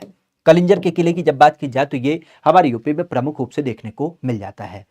आगरा के राजा, बिल्कुल आप सत्य कहते हैं कि राजा राम जाट की जब बात की जाए तो उनका संदर्भ जाटों के प्रधान के रूप में इनका नाम देख मिलता है। बहरहाल यहाँ पर अगर देखा जाए तो यहाँ पर किसका संबंध हमें प्रमुख रूप से देखने को मिल जाता है? किस रूप में? जब हम बात करते हैं अपने उत्तर प्रदेश को आधारित करते हुए, आज उत्तर प्रदेश की जब बात की जाए तो उत्तर प्रदेश को आधारित करते हुए एक नाम बेसिकली हमें देख मिलता है, जिसको हम किस रूप में देख पाते हैं? खास करके यूपी में जब हम इस नाम की बात करते हैं तो इसका नाम संबंधित होता है कलिंजर का किला। आज कलिंजर के किले की जब बात की जाए तो कलिंजर का किला बेसिकली हमें देखने को मिलता है। सबसे पहली बात तो ये ध्यान रखिएगा, कलिंजर का किला इतिहास में इसकी सबसे बड़ी उपलब्धि ये है कि इसकी जब बात की जाए तो इसके परिप्रेक्ष्य में आपने शेर खां के बारे में सुना होगा। शेर खां की हार हो जाती है, कहां से समझते हैं तो आपके बांदा में स्थित है। आपने कई बार सुना होगा यहाँ पे क्या होता है, कलिंजर दुर्ग की जब बात की जाए तो कलिंजर दुर्ग पर कलिंजर मेला भी आपका आयोजित किया जाता है। किले की जब बात की जाए तो किले के मालिक कौन थे तो आप भी जानते हैं, जिस टाइम पे शेर खान ने यहाँ पर युद्ध किया था उस टाइम पे यहाँ पर कीरत सिंह इसके राजा हुआ करते थे। नाम की जब बात की जाए तो यहाँ पे आपने नीलकंठ महादेव का मंदिर भी सुना होगा। तो नीलकंठ महादेव का मंदिर है जहाँ पे शिवरात्रि पे क्या होता है, बड़े स्तर पे क्या होता है, मेला वगैरह का आयोजन किया जाता है। और इसी किले को जीतने के लिए क्या हुआ था, शेर खां की जब बात करें, शेर खां या जिसको हम लोग कई बार बोलते हैं शेर शाह सूरी, तो शेर शाह सूरी ने क्या किया था, अनवरत प्रयास किए थे। और इसी परिप्रेक्ष्य आप भी जानते हैं कि सन 1545 का समय था जहां पे बारूद विस्फोट, और बारूद विस्फोट के कारण क्या हो जाता है, इस शेर खान की यहां पर डेथ हो जाती है।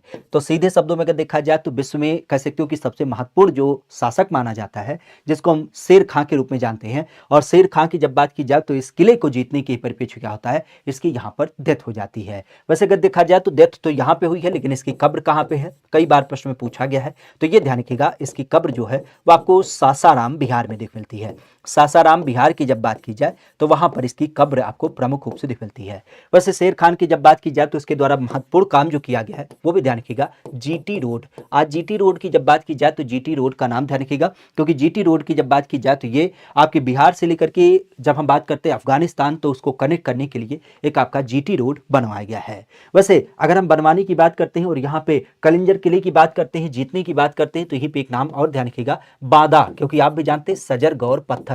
आज सजर गौर पत्थर की जब बात की जाए तो सजर गौर पत्थर का भी नाम ध्यान रखिएगा, जो आपके बांदा से संबंधित है। और अभी हाल फिलहाल में क्या हुआ है, इसको जीआई टैग भी प्राप्त है। तो यूपी का एक ऐसा उत्पाद जिसको जीआई टैग प्राप्त है उसको हम किस रूप में जानते हैं, उसे हम सजर गौर पत्थर के रूप में जानते हैं। नाम दिया जाता है धार्मिक स्तूप। धार्मिक स्तूप की जब बात की जाए तो यह यूपी के परिप्रेक्ष्य में किस एक जिले से संबंधित हो जाता है। धार्मिक स्तूप की जब बात की जाए तो इसका नाम प्रमुख रूप से आपको दिख मिलता है। और बिल्कुल थोड़ा सा कहना होगा कि अगर आप लोग इस क्लास में जुड़े हैं तो इस क्लास को लाइक और साझा भी करिएगा, अपने दोस्तों मित्रों के पास इस क्लास को जरूर पहुंचाइएगा, क्योंकि आप भी जानते हैं कि चाहता तो मैं भी बच सकता था, लेकिन जो बचेगा वो इतिहास कैसे रचेगा। और बिल्कुल सत्य बात है। यहां पर हम किसकी बात करें, आपके उत्तर प्रदेश की परिप्रेक्ष्य में। आज उत्तर प्रदेश की जब बात की जाए तो उत्तर प्रदेश में धार्मिक स्तूप प्रमुख रूप से आपको देखने को मिल जाता है। नाम दिया जाता है सांची, प्रयागराज, श्रावस्ती या फिर सारनाथ में। एक्चुअली आप भी जानते हैं ये जो स्तूप निर्माण परंपरा का संदर्भ होता है वो आपने देखा होगा कि हमारे यहाँ पर जो राजा अशोक थे तो राजा अशोक के द्वारा इसका काम किया गया। राजा अशोक की जब बात की जाए तो राजा अशोक के द्वारा कुछ विशेष लोकेशन में क्या किया गया है, ऐसे अलग अलग स्तूप आपके स्थापित किए गए हैं। तो सारनाथ की जब बात की जाए बताया जाता है कि ये बनारस से करीब करीब क्या है, 10 किलोमीटर की दूरी पर स्थित है। बनारस से करीब करीब 10 किलोमीटर की दूरी पर अवस्थित है, जो सारनाथ के रूप में देख मिलता है। और इसकी जब बात की जाए तो इसे हम क्या कहते हैं, धार्मिक स्तूप कहते हैं, या कई बार इसको क्या कहा जाता है, धमीखा स्तूप भी कहा जाता है। एक्चुअली आप भी जानते हैं कि भगवान बुद्ध ने क्या किया था, पहली बार यहाँ पर बैठ करके ही खासा अगर देखा जाए तो यहाँ पर क्या किया था, आप भी जानते हैं एक लोकेशन है जिसका नाम है मूलगंध कुटी बिहार। तो मूलगंध कुटी बिहार के अंतर्गत ही क्या किया था, अपना पहला उपदेश दिया था। और पहले उपदेश देने के साथ ही क्या हो जाता है, आप सीधे शब्दों में कह सकते हो कि पहला उपदेश देने से क्या हो जाता है, यहाँ पे बौद्ध धर्म की शुरुआत होती है। और जब बौद्ध धर्म की शुरुआत होती है अर्थात हम कह सकते हैं कि बौद्ध धर्म की यहाँ से क्या होती है, नींव पड़ती है। तो इसी नींव को आधारित करते हुए धर्म की शुरुआत की परंपरा में इस धार्मिक सूत की स्थापना यहाँ पे की जाती है। वैसे एक नाम और आपने सुना होगा, क्योंकि अशोक के द्वारा ये सारी चीजें शुरू की गई थी, तो अशोक के परिप्रेक्ष्य में आपने यहाँ पर एक बिंदु सुना होगा, खास करके अशोक के द्वारा यहाँ पे सिंह स्तंभ भी स्थापित किया गया है। और सिंह स्तंभ की जब बात की जाए तो इसमें आप सदैव जानते हैं कि 4 शेर प्रमुख रूप से आपके ऊपर के स्वरूप में दिख मिलते हैं, जबकि नीचे जो है वो आपको बैल और बैल के अलावा घोड़ा दौड़ते हुए दिखाई देते हैं। प्रमुखता से अगर देखा जाए तो 24 तीलियों वाला जो अशोक चक्र है वो भी इसमें क्या होता है, आपको विद्यमान देख मिलता है। और अशोक चक्र के अलावा अगर यहीं पर देखा जाए तो एक नाम और आपने ध्यान रखिएगा, खास करके जब हम बात करते हैं किसके रूप में, इस सिंह स्तंभ के अलावा तो एक नाम और आपने सुना होगा जिसको हम कई बार कहते हैं चौखंडी स्तूप। तो चौखंडी स्तूप का भी नाम ध्यान रखिएगा, यह भी आपका यहीं पर संबंधित है। एक नाम ध्यान रखिएगा, क्योंकि ये जो मूल गंडकुटी बिहार है यहाँ पर एक पार्क आपको देख मिलता है, क्या नाम देते हैं, तो उसे कहा जाता है हिरण उद्यान। क्या बोलते हैं, हिरण उद्यान के रूप में इसे नाम दिया जाता है। तो मूल गंडकुटी बिहार, चौखंडी स्तूप, आपका सिंह स्तंभ और धमेखा स्तूप, इन सब का नाम ध्यान रखिएगा। इन सब का नाम प्रमुख रूप से कहां से संबंधित है, तो यह प्रमुख रूप से आपके सारनाथ में देखने मिलते हैं। ठीक है, चलिए अच्छी बात है। धार्मिक बोलते हैं, हाँ धार्मिक भाई, धमेखा धर्म से ही संबंधित है। ठीक है, तो इसका नाम प्रमुख रूप से आपको देख मिलता है। राज कह रहे हैं सुने हैं कल से मेंस का कुछ करवाएंगे, मतलब कल से नहीं करेंगे गुरु, लेकिन हाँ ये जरूर सत्य है कि यहाँ पे यूपी के संबंध में बहुत सारी चीज़ आपको देख मिलेंगी, क्योंकि ये सुनियोजित तरीके से कह सकते हो कि अपना प्लेटफॉर्म है। यहाँ पे कोई अन्य चीज़ों का ना दबाव होगा, ना किसी से पूछने की ज़रूरत होगी कि गुरु जी हमें ये कराना है, थोड़ा सा समय दीजिए, बच्चों को ये बताना है, थोड़ा बता देते कि बताएं कि ना बताएं। तो इन सारे संदर्भों को अब बिल्कुल निर्विवाद रूप से समाप्त कर दिया गया है। तो आपके चाहे जूनियर असिस्टेंट हो, आने वाले समय के आर ओ पेपर का ध्यान रखा जाए, या फिर आपके डेली यूपी पुलिस की क्लास की बात हो, या फिर आपके मेंस की परीक्षा की बात हो, सबका प्रतिपेक्ष लेकर के हम पूरी विस्तारित स्वरूप में अब तो खुले विचार से हम यहाँ पे चीज़ों को रख सकते हैं। बस वही थोड़ा सा 2-4 दिन का समय इस कारण से हम ले रहे हैं ना, क्योंकि चीज़ें असमंजस में हैं, मतलब आप कह सकते हो पूरा व्यवस्थित ना है, तो इसके लिए आप परेशान मत होइए। ठीक है, क्लास तो चलती ना बराबर, बस लॉलीपॉप दे रहे हैं, नहीं ऐसा गुरु कभी नहीं हमने किया है। यही तो बड़ा अच्छा है हमारे स्वभाव में कि हम जितनी बातें कमिट करते हैं उतने केवल करते हैं, बहुत ज़्यादा हम ऐसे इधर उधर की बातें ही ना करते हैं। ठीक है, तो ऐसे आप परेशान मत होइए। हाँ, आरओ के लिए हम सोच रहे थे, बल्कि उसके लिए हमने समय भी सोचा है, शाम 7 बजे। ठीक है, शाम के 7 बजे क्या करेंगे, जल्द ही उसकी शुरुआत कर देंगे। ठीक है, तो आरओ के लिए उसका भी पर्याय आपको देख मिलेगा। हाँ, एक काम जरूर आपको करना पड़ेगा, हम बार बार करें, रोकेंगे, बताएंगे, इस चीज़ को जरूर ध्यान रखिएगा कि आप सर्च करिएगा @GKGS बाई अमित पांडे, तो आपको क्या होगा, क्लास मिल जाएगी। और सीधे शब्दों में आपको भी जोड़ना है और अपने साथ अपने दोस्तों मित्रों को भी जोड़ना है, क्योंकि आप भी जानते हैं अब यहाँ पे सारी चीज़ें देखने को मिल जाएंगी। ठीक है, तो इस चीज़ को ध्यान रखिएगा। आरओ पे ज़्यादा फोकस करें, अरे उसके लिए पूरी तरीके से क्लास ही अलग कर दे रहे हैं, इसमें आपको भीड़ में समेटने की कोशिश ना करेंगे। अगर उसकी बात की जाए तो वो 7 बजे आपको पूरी तरीके से अलग ही देख मिलेगा, उसके लिए आप परेशान मत होइए। ठीक है, तो इसीलिए तो हम बोल रहे हैं कि उसका स्टैंडर्ड ही चेंज कर दिया जाए, तो 7 बजे वो अलग ही होगा और 9 बजे ये आपका अलग होगा। ठीक है, बस 2-4 दिन का समय हम जानबूझ के ले रहे हैं, क्योंकि हमें खुद अपने आप को व्यवस्थित करना है। सही बता रहे हैं कि मतलब ठीक है, सारी चीज़ें अच्छी हैं, बस इतना है कि अब आपकी चल रही हैं, स्मूथ तरीके से चलेंगी, इतना हमारा कहना है। आप लोगों से बस यही एक उम्मीद है, एक आपकी अपेक्षा है, जो बार बार कहते हैं कि अगर आप इस सेशन में जुड़े हैं तो इस सेशन को लाइक करिएगा, साझा करिएगा, सारी चीज़ें बिल्कुल व्यवस्थित तरीके से मिलेंगी। और भगवान करे मतलब थोड़ा सा मनोबल बूस्ट करे कि एक ऐसी आत्मशक्ति हमें प्रदान करे ना, कि मतलब हम और भी चीज़ों को यहाँ पे आप सबके साथ रख पाएँ। थोड़ा सा अभी तो कह सकते हो कि निराशा का एक गर्त है, लेकिन फिर भी जब कोशिश की गई है तो वही है कि आसमान में छेद तो हो ही सकता है ना, बस बात होती है कि एक जज्बात की, एक पत्थर उछालने की। तो ठीक है, कंकड़ से ही शुरुआत करते हैं और कंकड़ कंकड़ से फिर क्या होगा, शंकर बन जाएगा। बहरहाल यहाँ पे धार्मिक स्तूप सारनाथ से संबंधित होता है। ठीक है, आगे की जब बात की जाए तो एक नाम ध्यान रखिएगा, शेख सलीम चिश्ती। इसके मकबरे की जब बात की जाए तो यह यूपी में आपको देखने को मिलता है। ये नाम प्रमुख रूप से अगर इसकी बात की जाए तो ये प्रमुख रूप से होता है फतेहपुर सीकरी, अजमेर, बहराइच या फिर आपके बाराबंकी से, इसका नाम संबंधित हमें देख मिलता है। आज यूपी की जब बात की जाए तो इसका नाम प्रमुख रूप से शेख सलीम चिश्ती का मकबरा। नामों को आधारित करते हुए देखा जाए तो ये कहां से संबंधित है, फतेहपुर सीकरी से संबंधित है, अजमेर से संबंधित है, बहराइच से संबंधित है या फिर आपके बाराबंकी से संबंधित है। नामों को देखा जाए तो इसका नाम प्रमुख रूप से, पीडीएफ मिलता रहेगा, परेशान मत होइए। एक्चुअली कहा ही कहा जाए, वही कहते हैं ना कि सच है जब विपत्ति आती है कायर को ही दहलाती है, सुरमा नहीं विचलित होते। तो ससुरा क्या हुआ कि मतलब हमारा टेलीग्राम में बैन कर दिया गया, अब कैसे हुआ क्यों हुआ ये हमें ना पता है। तो जब हमारे बैन कर दिया गया है तो फिर हम क्या करें, मेल कर दिए हैं, देखो 1-2 दिन में जब खुल जाता है तो पीडीएफ जैसे पहले डालते थे ना आपके ग्रुप में, तो आप उसके लिए निश्चिंत रहिएगा, पीडीएफ वूडीएफ सारी चीज़ें मिल जाएंगी। ठीक है, अब क्या ही कहें। देखो 2-4 दिन में सही हो जाए। शेख सलीम चिश्ती, इसका मकबरा हमारी यूपी में देख मिलता है। नाम है फतेहपुर सीकरी में या फिर आपके अजमेर में या फिर आपके बहराइच में या फिर आपके बाराबंकी में। तो इसका नाम संबंधित है शेख सलीम चिश्ती। शेख सलीम चिश्ती अभी हमने चर्चा किया कि अकबर के द्वारा अपने गुरु के परिपेक्ष हुए। तो ये कहाँ पे स्थापित है, तो ये आप भी जानते हैं फतेहपुर सीकरी में प्रमुख रूप से। तो मकबरे की जब बात की जाए तो इसका नाम ध्यान रखिएगा, क्योंकि अकबर की क्या थे, ये गुरु थे। और इसी परिपेक्ष में ध्यान रखिएगा, अकबर के गुरु की जब बात की जाए तो अकबर के गुरु के परिपेक्ष में आपने सुना भी होगा, अगर इनकी बात की जाए तो इनका संदर्भ एक कारण से काफी फेमस है, क्योंकि आप हमारे यहाँ पे जानते हैं कि इन्हीं के परिपेक्ष में सलीम का जन्म हुआ था। मतलब जब हम जहांगीर की बात करें तो जहांगीर का जन्म हुआ था, और इसी कारण से आपने कई बार सुना होगा कि जहांगीर का नाम जो रखा गया है वह किस रूप में देख मिलता है, तो वह आपको देख मिलता है सलीम के रूप में। तो सलीम की जब बात की जाए तो सलीम का नाम प्रमुख रूप से आपको देखने को मिल जाता है। तो सलीम के बारे में ध्यान रखिएगा, शेख सलीम चिश्ती की दरगाह या फिर आपका मकबरा, ये कहाँ से समित है, तो आपके फतेहपुर सीकरी में देख मिलता है। और फतेहपुर सीकरी शहर की स्थापना तो आप भी जानते हैं अकबर के परिपेक्ष में यहाँ पे बहुत सारी चीजें बनाई गई थी। अभी हमने पीछे बताया कि इसके बारे में, जैसे बुलंद दरवाजा, पंचमहल, जोधाबाई महल, मरियम महल, इन सब की जब बात की जाती है। ठीक है, ऐतिहासिक स्थल चौरी चौरा, आज यूपी की जब बात की जाए तो यूपी के किस एक जनपद में इसकी अवस्थिति हमें देख मिलती है। चौरी चौरा की जब बात की जाए तो चौरी चौरा हमारे यूपी के संदर्भ में हमें देखने को मिलता है। ठीक है, राज कह रहे हैं समय बढ़ा दीजिए, इसी क्लास का ऐड कर दीजिए। देखते हैं गुरु, उसके लिए परेशान मत होइए, आप सबसे विचार लेकर के ही काम करेंगे। ठीक है, अब बहुमत का शासन होगा, किसी के द्वारा थोपा गया कोई आदेश नहीं होगा, परेशान मत होइए। ठीक है, आप लोग जैसा सुझाव देंगे उसी के अनुसार सारी चीजें होंगी। और आप लोग तो हमारे लिए सबसे बड़े हैं, क्योंकि हम बार बार कहते हैं कि आप सबके लिए ही, हमने बार बार इस बात को दोहराया है कि शुरू मजबूरी में किए थे, लेकिन मजा आ रहा है और उस मजे को कंटिन्यू करना है, उसके लिए रुकना नहीं है। ठीक है, यहाँ पर हम किसकी बात करें, चौरी चौरा।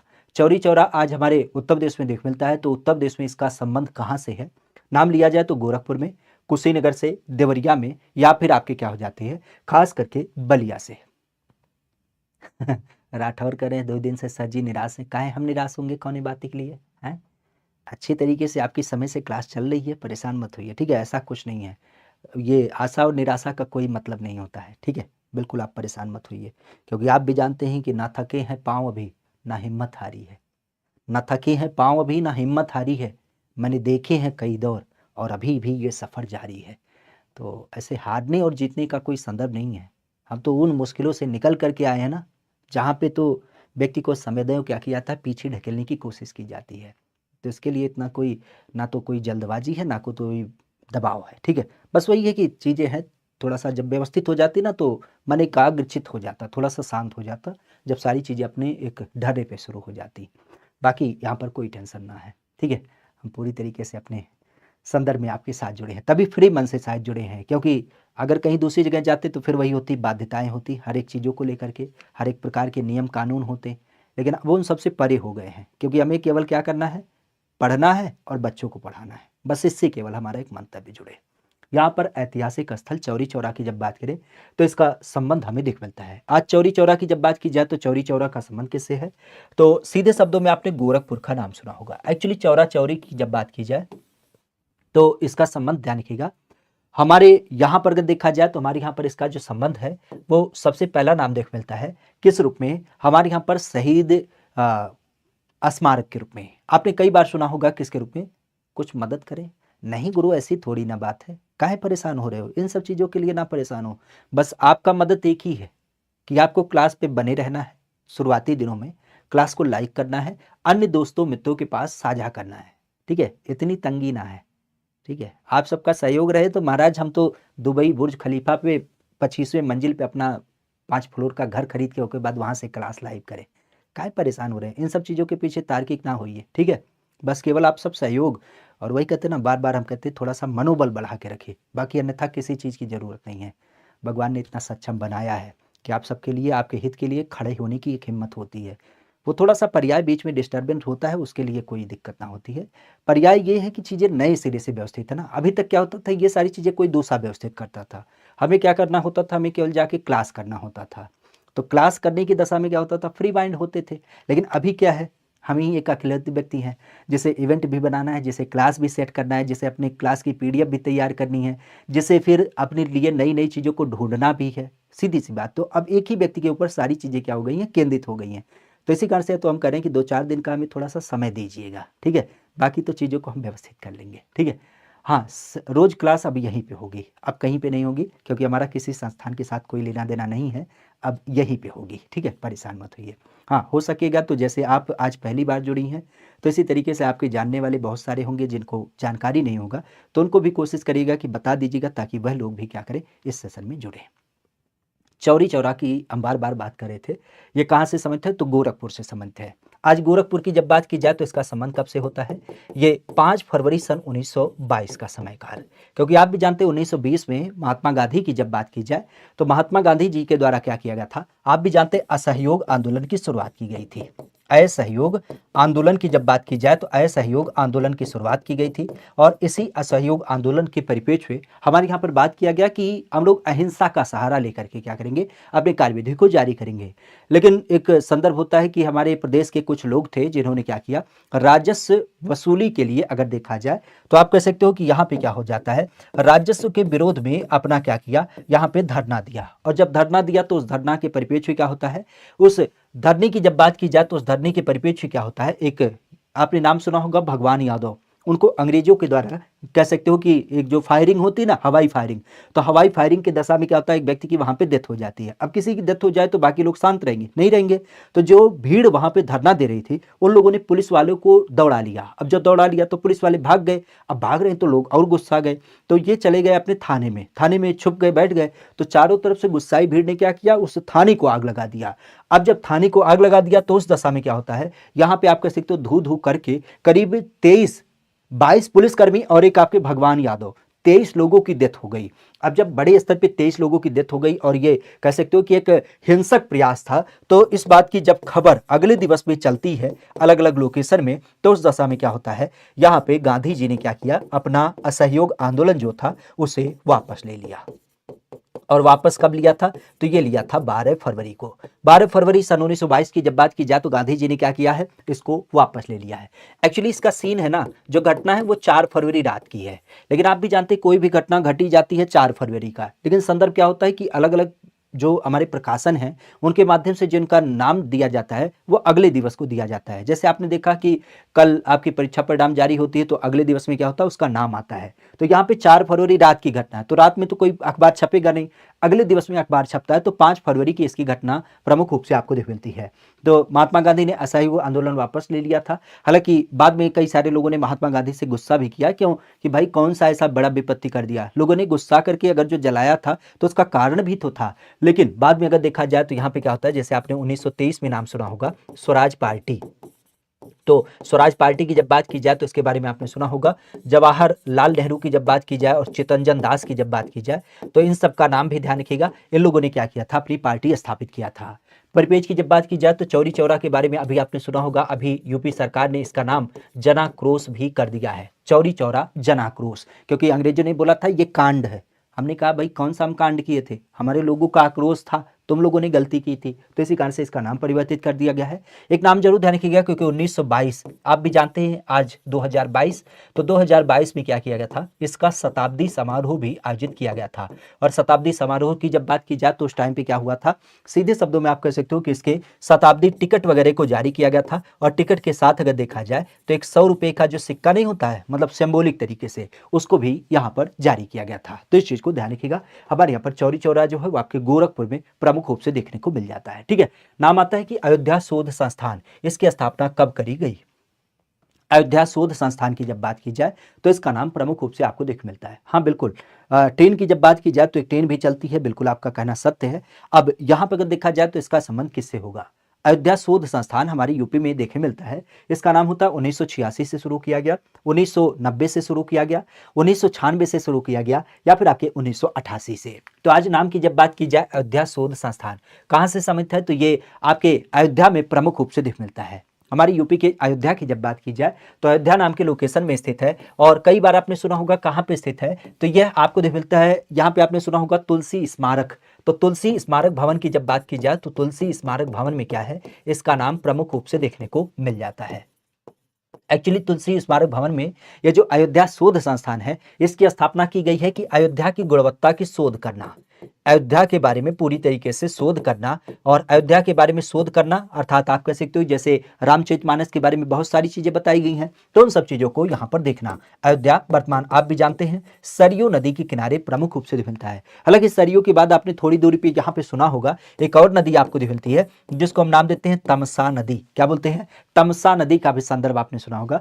तमसा नदी उस लोकेशन को हम देख पाते हैं जहां पे आपने निषाद राज गुहू का नाम सुना होगा, जो भगवान राम के अनन्य भक्त भी हुआ करते थे। ठीक है, इवन यहीं पे आपने सुना होगा खास करके गुप्तार घाट। गुप्तार घाट किससे संबंधित है? तो गुप्तार घाट आप जब फैजाबाद के लोकेशन में जाते हैं तो वहां पे आपको मिलता है।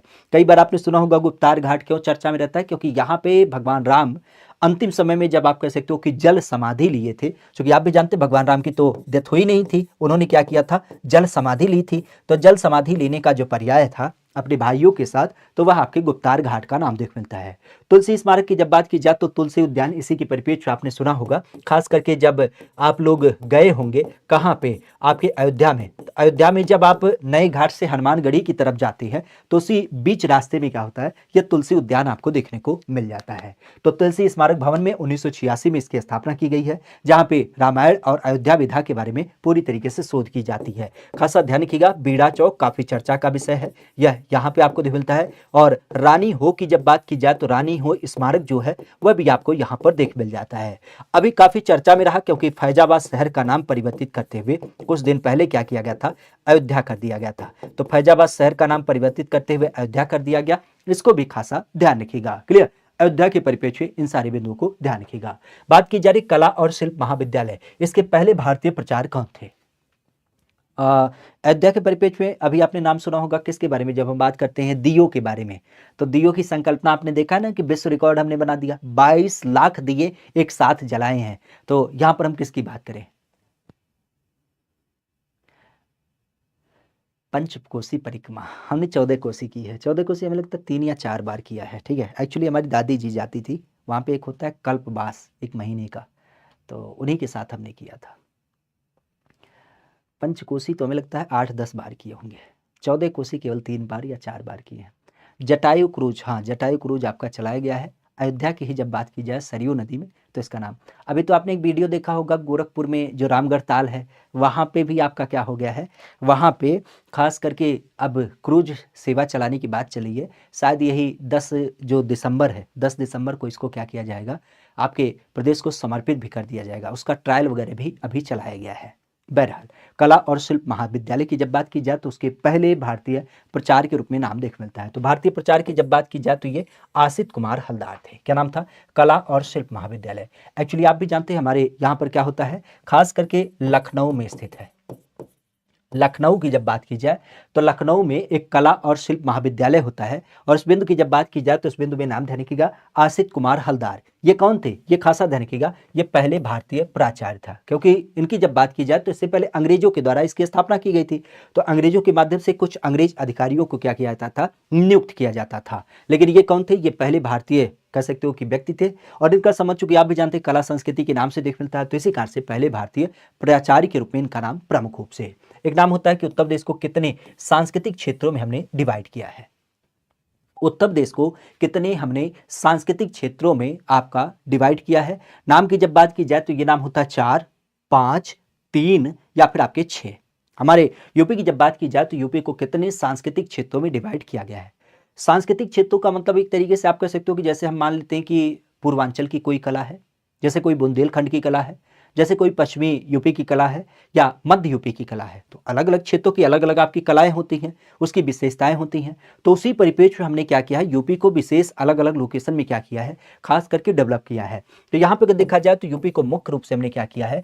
5 भागों में आपको भेज दिया है। 5 भागों में इसको डिवाइड किया है, ताकि जैसे पूर्वांचल की कला, बुंदेलखंड की कला, विंध्याचल क्षेत्र की कला, आपके मध्य यूपी की कला, पश्चिमी यूपी की कला, तो ऐसे ही आपके 5 सांस्कृतिक क्षेत्रों में डेवलप किया गया है। और संस्कृति पहलू की जब बात की जाए तो आपने कई बार सुना होगा किसके बारे में? जब हम बात करते हैं भारतेंदु नाट्य अकादमी, यह यूपी में कहाँ देखने को मिलता है? भारतेंदु नाट्य अकादमी की जब बात की जाए तो यह यूपी में कहाँ देख मिलता है? बनारस में, आपके आगरा में, आपके लखनऊ में, या फिर आपके मथुरा में। भारतेंदु नाट्य अकादमी की जब बात की जाए तो इसकी संकल्पना हमारे यूपी से संबंधित आपको देख मिलती है। भारतेंदु नाट्य अकादमी। नाटक विधा को प्रमोट करने के लिए यह संस्थान आपका स्थापित किया गया है और इसकी जब बात की जाए तो यह संबंधित होता है भारतेंदु के नाम से। एक्चुअली हमने कई बार बताया है भारतेंदु को लेकर के। भारतेंदु कहाँ से संबंधित है? ये महाराष्ट्र से संबंधित है, जिनके बारे में आपने सुना होगा भारत खंड के अलावा भारतेंदु का नाम। तो भारतेंदु के परिप्रेक्ष्य को देखा जाए तो एक नाम आपने सुना है किसके बारे में? भारत खंडे, और एक नाम सुना है भारतेंदु के बारे में। तो भारतेंदु की जब बात की जाए तो भारतेंदु का नाम पूरा क्या था? भारतेंदु हरिश्चंद्र। भारतेंदु हरिश्चंद्र। भारतेंदु हरिश्चंद्र की जब बात की जाए तो इनके नाम से आपने भारतेंदु काल के बारे में भी सुना होगा। अगर इनकी बात की जाए तो हिंदी के परिप्रेक्ष्य में काफी महत्वपूर्ण व्यक्ति माने जाते हैं, और हिंदी के परिप्रेक्ष्य अगर देखा जाए तो आपने सुना होगा जैसे भारत दुर्दशा। भारत दुर्दशा की जब बात की जाए तो भारत दुर्दशा नाम की जो एक पुस्तक होती है वह इनके द्वारा लिखी गई है। इवन भारत दुर्दशा के अलावा अगर देखा जाए तो आपने सुना होगा कवि वचन सुधा। कवि वचन सुधा की जब बात की जाए तो यह पुस्तिका का प्रकाशन इन्हीं के द्वारा किया गया है। और इन्हीं की जब बात की जाए तो इन्हीं के माध्यम से क्या है, एक पुस्तिका और आपने सुना होगा जिसका नाम है बाल बोधनी। तो बाल बोधनी की जब बात की जाए तो बाल बोधनी का भी नाम ध्यान रखिएगा, यह पुस्तिका भी इन्हीं के द्वारा प्रकाशित की गई है। तो कुछ विशेष नाम भारतेंदु हरिश्चंद्र के माध्यम से मिलता है। भारतेंदु काल के बारे में आपने सुना होगा, हिंदी की जब बात की जाती है तो हिंदू का सबसे पहला काल भी माना जाता है। और एक नाम और आपने सुना होगा किसके बारे में? विष्णु पालेकर भारत खंडे। भारत खंडे की जब बात की जाए तो भारत खंडे का नाम अलग है। विष्णु पालेकर भारत खंडे की जब बात की जाए तो इनका नाम ध्यान रखिएगा, इनके नाम से क्या है आपने सुना होगा हमारे यहाँ पर भारत खंडे संगीत संस्थान। भारत खंडे संगीत संस्थान की जब बात की जाए तो भारत खंडे संगीत संस्थान जो है वह प्रमुख रूप से आपको देखने को मिल जाता है। कहाँ पे? 1926 में स्थापित किया गया था। और इसकी स्थापना कहाँ पे की गई है? तो ये आपकी राजधानी लखनऊ में स्थित है। तो राजधानी लखनऊ में इसका नाम प्रमुख रूप से देखने को मिल जाता है। ठीक है, बहरहाल कहा जा रहा है कि मेघदूत श्रृंखला। मेघदूत श्रृंखला की जब बात की जाए तो ये किसके द्वारा चिन्हित की गई है? क्योंकि आप भी जानते हैं मेघदूत नाम की हमारे यहाँ पर एक पुस्तक लिखी गई है। अब उस पुस्तक की जब बात की जाए तो उस पुस्तक पे किसके किसके माध्यम से चित्र वगैरह बनाए गए हैं? आसित कुमार हलदार, जगन्नाथ मुरलीधर आदिवासी, हरिहर लाड़मेड़ या फिर आपके रणवीर सिंह बिष्ट के द्वारा। किसके द्वारा ये आपका डेवलप किया गया है? मेघदूत श्रृंखला। मेघदूत श्रृंखला की जब बात की जाए तो सीधे शब्दों में ध्यान रखिएगा, मेघदूत के बारे में तो आपने सुना होगा। खास करके इस पुस्तक की जब बात की जाए तो हरिहर लाड़मेड़ की जब बात की जाए तो उनके द्वारा इस पर चित्र बनाए गए हैं। एक्चुअली आप भी जानते हैं पुराने समय में जो आपकी पुस्तकें लिखी जाती थी, तो पुराने समय में पुस्तकें सामान्य रूप से आपने सुना होगा किसके बारे में? पांडुलिपि के बारे में। तो एक तो नाम आपने सुना है पांडुलिपि, लेकिन पांडुलिपि के बाद अगर देखा जाए, पांडुलिपि का पर्याय था कि मतलब जो हाथों से लिखी जाने वाली चीजें पत्तों वगैरह पे लिखी जाती थी, उनको बाद में संग्रहित किया जाता था। लेकिन जब हमारे यहाँ पे पुस्तकों का चलन हुआ, सामान्यतः आप भी जानते हैं कि चाइना में आपके कागज का आविष्कार वगैरह हो गया था, तो उस परिप्रेक्ष्य में आप कह सकते हो कि हमारे यहाँ पर क्या होता है, लिखन के परिप्रेक्ष्य में पुराने समय में कलम से तो लिखे जाते थे, लेकिन कलम के साथ ही साथ किनारी वगैरह को क्या किया जाता था? सजाया जाता था। जैसे आजकल आपने देखा होगा, अब तो शायद बंद हो गया है प्रोजेक्ट वर्क वगैरह, लेकिन पुराने समय में अगर आपने ग्रेजुएशन वगैरह की पढ़ाई की है या आपने बीएड वगैरह किया होगा तो प्रोजेक्ट वर्क आपको करना होता था। तो प्रोजेक्ट वर्क को किस तरीके से आप सजा करके ले जाते थे प्रेजेंट करने के लिए, ताकि सामने वाला क्या करे, इसको इंटरेस्ट के माहौल से लेकर के पढ़े। तो इसी परिप्रेक्ष्य में हमारे यहाँ पर देख मिलता है कि ये जो मेघदूत नाम की श्रृंखला होती है उसमें भी कुछ आपके चित्र वगैरह बनाए गए हैं। जैसे आपने संविधान के बारे में कई बार सुना होगा, तो उसी तरीके से देखा जाए तो हरिहर लाड़मेड़ का नाम ध्यान रखिएगा, जिन्होंने क्या किया था, इसका चित्रण किया था। ठीक है, तो इस चीज को ध्यान रखिएगा। कहा जा रहा है कला के दृष्टिकोण से किसका शासन काल हमें अवध की कला का स्वर्ण काल देखने को मिलता है? इस नाम की जब बात की जाए तो इसका नाम होता है वाजिद अली शाह के रूप में, या फिर आपके आसफ उद्दौला के रूप में, या फिर आपके शुजाउद्दौला के रूप में, या फिर आपके सफदरगंज के रूप में। तो किसका नाम यहाँ पे प्रमुख रूप से मिलता है? शासन काल की जब बात की जाए और अवध काल के स्वर्ण काल की जब बात की जाए। हाँ बिल्कुल, मेघदूतम की जब बात की जाए तो वो कालिदास की एक प्रमुख रचना के रूप में भी जानी जाती है। यहाँ पर हम किसकी बात करें? यहाँ पे हम खास करके बात करते हैं किसको आधारित करते हुए, किसके शासनकाल को अवध का शासनकाल का स्वर्णकाल माना जाता है। देखिए, स्वर्णकाल का मतलब होता है कोई चीज अपने आप में टॉप लेवल पे रही है, प्रसिद्धि के रूप में। जैसे हम कई बार किसके रूप में जानते हैं? वाजिद अली शाह। वाजिद अली शाह की जब बात की जाए तो ये कहाँ से समय थे? तो ये आपके अवध के नवाब थे। और अवध के नवाब की जब बात की जाए तो अवध के नवाब के रूप में आप कह सकते हो कि यह यहाँ के अंतिम नवाब थे। कौन से नवाब थे? अंतिम नवाब की जब बात की जाए तो अंतिम नवाब का नाम आपके किसके रूप में निकलता है? वाजिद अली शाह के रूप में निकलता है। अब यहाँ पे नाम ध्यान रखिएगा, वाजिद अली शाह की जब बात की जाए तो ये इसके अंतिम नवाब थे। अंतिम नवाब के परिप्रेक्ष्य अगर यहाँ पे देखा जाए तो इन्हीं के शासन काल में, चूंकि आपने सुना होगा, इन्होंने क्या किया है, इन्होंने, जब हम बात करते हैं ठुमरी के बारे में, तो ठुमरी की जो बंदिशें नहीं होती हैं उनको इन्होंने खुद लिखा है। किस रूप में लिखते थे? तो यह छद्म नाम लेकर के लिखते थे, अख्तर पिया। अख्तर पिया के नाम से क्या करते थे?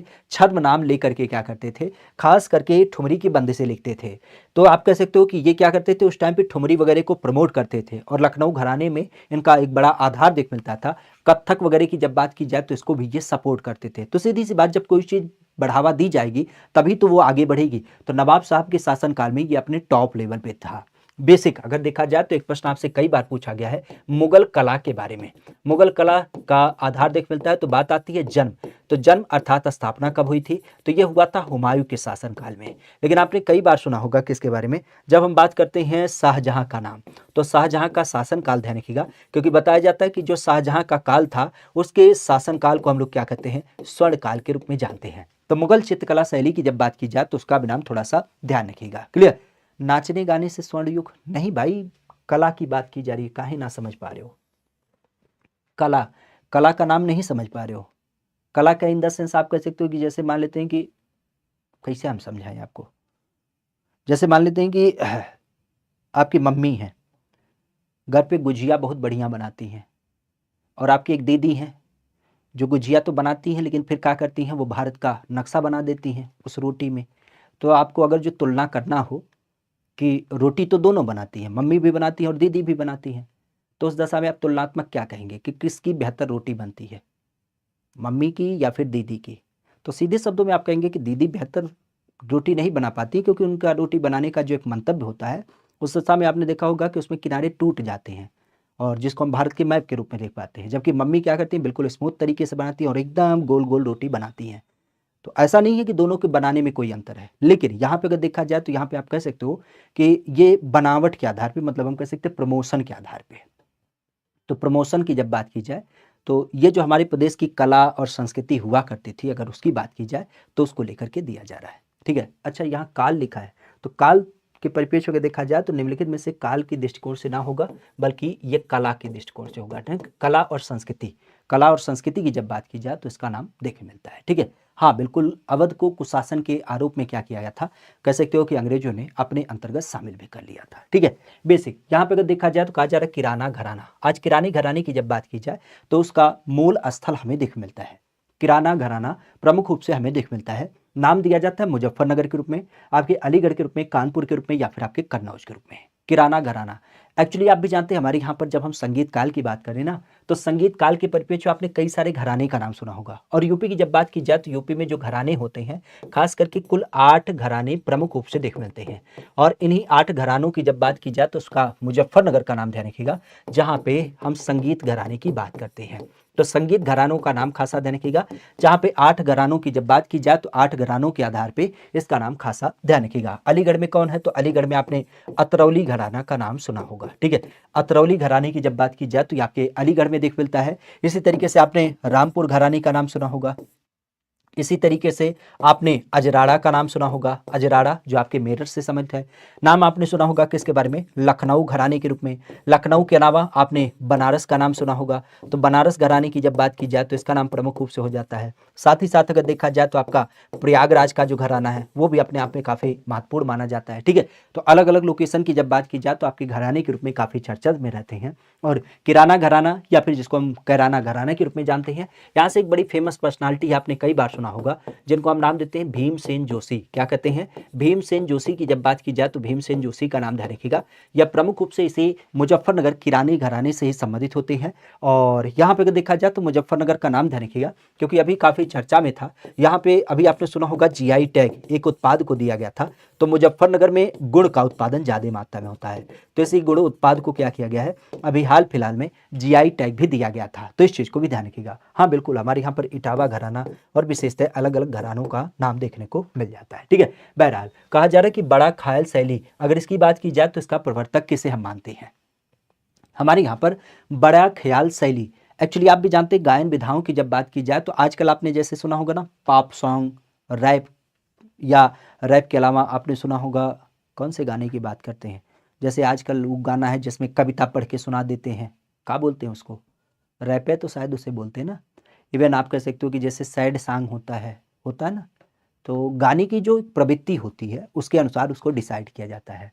तो हमारे यहाँ पे चूँकि आप भी जानते हैं जो पुरानी पद्धति होती थी, तो उस पुरानी पद्धति में समय के अनुसार गाने को गाया जाता था, ठीक है? जैसे आप कोई रात में सोने जा रहा है तो उस समय डीजे लगा के नहीं बताएँगे डीजे वाले बाबू मेरा गाना बजा, क्योंकि प्रवृत्ति क्या है शांत माहौल है तो उसमें कोई एक ऐसा शांत म्यूज़िक टाइप की चीज़ें लगाए जाएँगे। सुबह का संकल्प होगा तो उस टाइम पे बिल्कुल चीर गो मारते वाला कोई गाना नहीं लगाया जाएगा, ऐसा लगाया जाएगा जो एक मोटिवेशन दे, एक मनोबल को बढ़ाने वाला पर्याय रखे। तो आधारित अगर देखा जाए चूँकि 24 घंटे का समय काल होता था, तो वैदिक परंपरा के अनुसार अगर हम घड़ी को देखें, इस 24 घंटे को डिवाइड करें, तो हम लोग इसको अलग-अलग पहर में डिवाइड करते हैं। तो उसी पहर के अनुसार हमारे यहाँ पर अलग-अलग गाने वगैरह को गाया जाता था। अब उसी परिप्रेक्ष्य में देखा जाए तो इसी में एक आपने नाम सुना होगा ख़याल विधा के बारे में। तो ख़याल से ही नाम निकल के आता है, बड़ा ख़याल। अब इस बड़े ख़याल की जब बात की जाए तो जौनपुर के जो शासक थे, सरकी वंश से संबंधित, इनका नाम आपने कई बार सुना होगा, किसके रूप में? खास करके हुसैन शाह सरकी। क्या कहते हैं? हुसैन शाह सरकी। तो उनके द्वारा ख़याल शैली को आधारित करते हुए ध्यान रखिएगा, जब हम ख़याल शैली की बात करते हैं तो ख़याल शैली को लेकर के यहाँ पर क्या नाम आता है? ये बड़ा ख़याल का जन्म दिख मिलता है। वैसे ख़याल की जब बात की जाए तो ख़याल विधा के बारे में आपने कई बार सुना होगा, किसके बारे में? जब हम बात करते हैं आमिर खुसरो के बारे में, तो बताया जाता है कि आमिर खुसरो जो हैं इन्होंने क्या किया था? ख़याल शैली को बढ़ावा दिया था। इवन आप कह सकते हो कि ध्रुपद को भी इन्होंने बढ़ावा दिया था। धमार की जब बात की जाए तो उसको बढ़ावा दिया था। संगीत वाद्य यंत्र पे आपने तबला के बारे में सुना होगा। तबला के अलावा आपने सितार का भी नाम सुना होगा। तो इन सब की भी खोज क्या की थी? आपके आमिर खुसरो के द्वारा किया गया था। तो आमिर खुसरो की जब बात की जाए तो आमिर खुसरो को ही कॉपी करते हुए आप कह सकते हो कि इसका नाम किससे सम्मिलित होता है? हुसैन शाह सरकी, जो आपके कहाँ से सम्मिलित होते हैं? आपके जौनपुर से सम्मिलित होते हैं। तो जौनपुर का नाम ध्यान रखिएगा, क्योंकि जौनपुर से संबंधित आपके बड़ा ख्याल का नाम प्रमुख रूप से देख मिलता है, ठीक है? आगे की जब बात की जाए तो एक नाम ध्यान रखिएगा, गिरजा देवी। आज गिरजा देवी की जब बात की जाए तो इनका संबंध किस एक घराने से है? गिरजा देवी, इनका संबंध है बनारस से, या फिर आपके किराना से, या फिर लखनऊ से, या फिर आपके सहारनपुर से। गिरजा देवी के बारे में आपने कई बार सुना होगा। इनकी जब बात की जाए तो इनको हम लोग अप्पा जी के रूप में जानते हैं। बड़ी उपलब्धि इनकी मानी जाती है, क्योंकि आज अगर हम ठुमरी की गायिका की बात करें ना, तो ठुमरी गायिका के जनक के रूप में भी इन्हें नाम दिया जाता है। कहाँ से सम्मिलित होता है? तो इनका नाम संबंधित आपको दिख मिलता है बनारस घराने से। आज बनारस घराने की जब बात की जाए तो बनारस घराने से इनका नाम प्रमुख रूप से आपको दिख मिलता है, और इनको हम सामान्य शब्द में क्या कहते हैं? अप्पा जी के रूप में भी जानते हैं। खास करके ठुमरी विधा की जब बात की जाए तो ठुमरी की गायिका के रूप में जानी जाती है। ठुमरी की गायिका, या फिर कई बार इनको हम एक तरीके से जनक भी कह देते हैं। तो ठुमरी की गायिका, ठुमरी के जनक के रूप में बनारस घराने से संबंधित होती है, किनका नाम? जब हम बात करते हैं अप्पा जी। वैसे बनारस घराने से आपने पंडित रविशंकर का भी नाम सुना होगा। पंडित रविशंकर की जब बात की जाए तो उनका भी नाम आपने सुना होगा, और यहीं पर नाम ध्यान रखिएगा, अशफाक उल्लाह खान। अरे अब अशफाक की बात करें, वो का नाम था? अरे जो बसुरिया बजाते थे, का नाम था? अरे आसे नमवा है उनका, कोई बताएगा थोड़ा सा, क्या नाम था उनका? खान खान खान खान, क्या नाम था? खान, जो भी था, अभी अगर बताए कोई तो अच्छा रहेगा। आप भी जानते हैं कि वो शादी ब्याह में जो बजाई नहीं जाती है, शहनाई। शहनाई की जब बात की जाए तो शहनाई वादक के रूप में उनका नाम देख मिलता है। ये तो पंडित रविशंकर आपके सितार वादक के रूप में जाने जाते हैं, लेकिन उनका संबंध किससे था? वो शहनाई वादक के रूप में जाने जाते हैं। नाम हम भूल रहे हैं कुछ, भारत रत्न भी उनको प्राप्त है, ठीक है? बताइएगा अगर आप लोग कमेंट करके तो अच्छा लगेगा। यहाँ पे बात करें किसको लेकर के, एक नाम जो करके, जिसका नाम है कि किस एक घराने में ठुमरी गायिका को सबसे ज्यादा प्रदर्शनी मिली थी? बिस्मिल्लाह खान। अच्छा बिस्मिल्लाह खान है, हमें लगा बिस्मिल्लाह खान वो उससे संबंधित है। अशफाक उल्लाह खान हम डिलीट कर रहे थे, ठीक है? बिस्मिल्लाह खान। बिस्मिल्लाह खान की जब बात की जाए तो बिस्मिल्लाह खान प्रमुख रूप से आपको देख मिलते हैं, ठीक है? ये क्या होते हैं? शहनाई वादक के रूप में जाने जाते हैं, ठीक है? यहाँ पे कहा जा रहा है किसी घराने को हम ठुमरी गायिका के परिप्रेक्ष्य में सबसे अधिक मात्रा में प्रसिद्धि के रूप में देख पाते हैं। मतलब ठुमरी तो कई सारे लोकेशन से आपकी गाई गई, जैसे आपके प्रयागराज में भी देख मिलता है, आपके जयपुर में भी देख मिलता है, आपके मेरठ में भी, आपके आमिर खुसरो के लोकेशन में भी, रामपुर वगैरह के लोकेशन में। लेकिन यहाँ पे अगर देखा जाए तो ठुमरी गायिका को जो टॉप लेवल की प्रसिद्धि मिली वह कहाँ से मिली? तो आप भी जानते हैं जनक के रूप में अभी हमने अप्पा जी का नाम सुना, तो ये संबंधित हो जाएगा आपके बनारस से, ठीक है? तो बनारस का नाम ध्यान रखिएगा, बनारस जहाँ से ठुमरी गायिका को क्या किया गया? बढ़ावा दिया गया, ठीक है? तो इन सारे संदर्भों को विशेष ध्यान रखिएगा, क्लियर? और नाम को आधारित करते हुए अब आज के सेशन को हम यहीं विराम देंगे। लेकिन फिर से आपसे एक बार कहना चाहेंगे कि आप सर्च करिएगा तो आपको बिल्कुल मिल जाएगा। क्या लिखना है? @GKGS बाई अमित पांडे, कुछ नहीं लिखना है, यही जो शब्द लिखा है। और देख सकते हैं कोई बहुत अट्रैक्शन ना है, अभी बिल्कुल सामान्य तरीके से बनाया गया है। ठीक है, तो आपको करना क्या है, सीधे शब्दों में इस चैनल को सब्सक्राइब कर लेना है। और आप देख सकते हैं कि अब धीरे धीरे बहुत सारी चीज़ें आपको पिछले 3 दिवस से क्लास चल रही हैं। खास करके कल हमने करंट अफेयर की क्लास करी थी। आप कह सकते हो पहले दिवस शनिवार से इसकी शुरुआत भी कर दी है और यहीं पे आप कह सकते हो कि आज की आपकी क्लास चल ही रही है। ठीक है, बाकी कुछ आपके जो इन्फॉर्मेटिव चीज़ें होती हैं उनको हमने बताया ही बताया कि यहाँ पे बता दिया था कि चैनल का लिंक क्या होगा। अभी आपने सुना होगा वन्यजीव रक्षक का मेडिकल परीक्षा होना है, तो उसका भी हमने इन्फॉर्मेशन दे ही दिया। आज चूंकि नौसेना दिवस है 4 दिसंबर, तो आप चूंकि ढूंढते रहते हैं ना कि आखिर क्यों मनाया जाता है, क्या इसका इतिहास है, तो उसके बारे में हमने बताने की कोशिश की है। और सीधे शब्दों में आप कह सकते हो कुछ आपके क्वेश्चन भी हमने पुट करने की अब कोशिश की है, जो कुछ प्रीवियस पेपर वगैरह में आपके आए हुए हैं। तो कम्युनिटी से आप क्वेश्चन वगैरह को भी देख सकते हैं। देखिए थोड़ा सा समय लगेगा जरूर, लेकिन वही है कि वही कहते हैं ना कि लोगों का तो समय आता है लेकिन अपना दौर आएगा। तो थोड़ी सी सारी चीज़ें व्यवस्थित हो जाएंगी, फिर उसके बाद कोई दिक्कत ना होगा। और जितनी भी संकल्पनाएं हैं, जितना हम एक आधार लेकर के चलते हैं, बिल्कुल एक स्वच्छंद मन से उसे करने की एक पूरी पूरी कोशिश करेंगे। ठीक है, तो अब आज के विषय बिंदु को अब हम यहीं पे विराम देंगे। कल आपसे पुनः एक स्वस्थ मुलाकात करेंगे रात के 9 बजे। ठीक है, तो चलते हैं आज के लिए आप सबसे विदा लेते हुए। ठीक है, कल की एक विशेष इजाज़त। हाँ, अभी एक चीज़ ध्यान रखिएगा, चैनल को भी सब्सक्राइब कर लीजिएगा अगर आप नए हैं। बाकी वीडियो के नीचे कमेंट वगैरह तो करते रहिए, वीडियो को लाइक भी कर दिया करिए, क्योंकि अभी क्या है ना, शुरुआती दिन है, तो यूट्यूब भी एक ऐसी उसकी श्रृंखला होती है कि जब आप किसी चीज़ को सर्च करते हैं ना, तभी वो सजेशन में देता है। तो बहुत सारे आपके भाई बंधु हैं जो इसको सर्च वगैरह नहीं कर पा रहे हैं, तो उन तक भी पहुंचाने के लिए थोड़ा सा आप प्रयास कर देंगे शुरुआती दिनों में। बाद में कोई दिक्कत ना होगी जब थोड़ा सा ये सर्च वगैरह में आ जाएगा। मतलब आप वैसे तो 150 लोगों के माध्यम से जब इसे सर्च कर लिया जाएगा ना, तो फिर दिक्कत ना होगी। अभी चूंकि नई नई चीज़ें हैं, तो वही है कहाँ है कहाँ है। जैसे हम कहें दिल्ली में अमित पांडे रहते हैं, तो आप कहेंगे आए कहाँ रहते हैं, तो ये बड़ी बात हो जाती है। लेकिन आपसे कोई कहे दिल्ली में राष्ट्रपति भवन है, तो आप कहेंगे हाँ वही तो है, विश्वविद्यालय के अगवा जा करके सिविल लाइन के पिछवा पड़ता है। ठीक है, तो ये वाली अवस्था होती है। तो प्रसिद्धि मिलने के बाद क्या होता है, सारी चीज़ें बराबर हो जाती हैं। ये जरूर काम करिएगा कि चैनल पे नए हैं तो इसे सब्सक्राइब कर लीजिएगा, लाइक और शेयर भी कर दीजिएगा। और कल रात 9 बजे फिर से आपके मिलते हैं। हाँ, अब ये जरूर विदित होना चाहिए कि अब अन्यथा कहीं पर नहीं, केवल शुद्ध रूप से यहीं पर आपकी सारी क्लासेज मिलेंगी। ठीक है, तो चलते हैं, आज के लिए इस सेशन को ही विराम देते हैं। मिलते हैं फिर कल की क्लास में। तब तक के लिए आप सबका बहुत बहुत धन्यवाद, हृदय तल से तहे दिल से शुक्रिया, आभार। आज के लिए इतना ही। Thank you, all the best, bye bye, take care, good night, शुभ रात्रि, सबक है।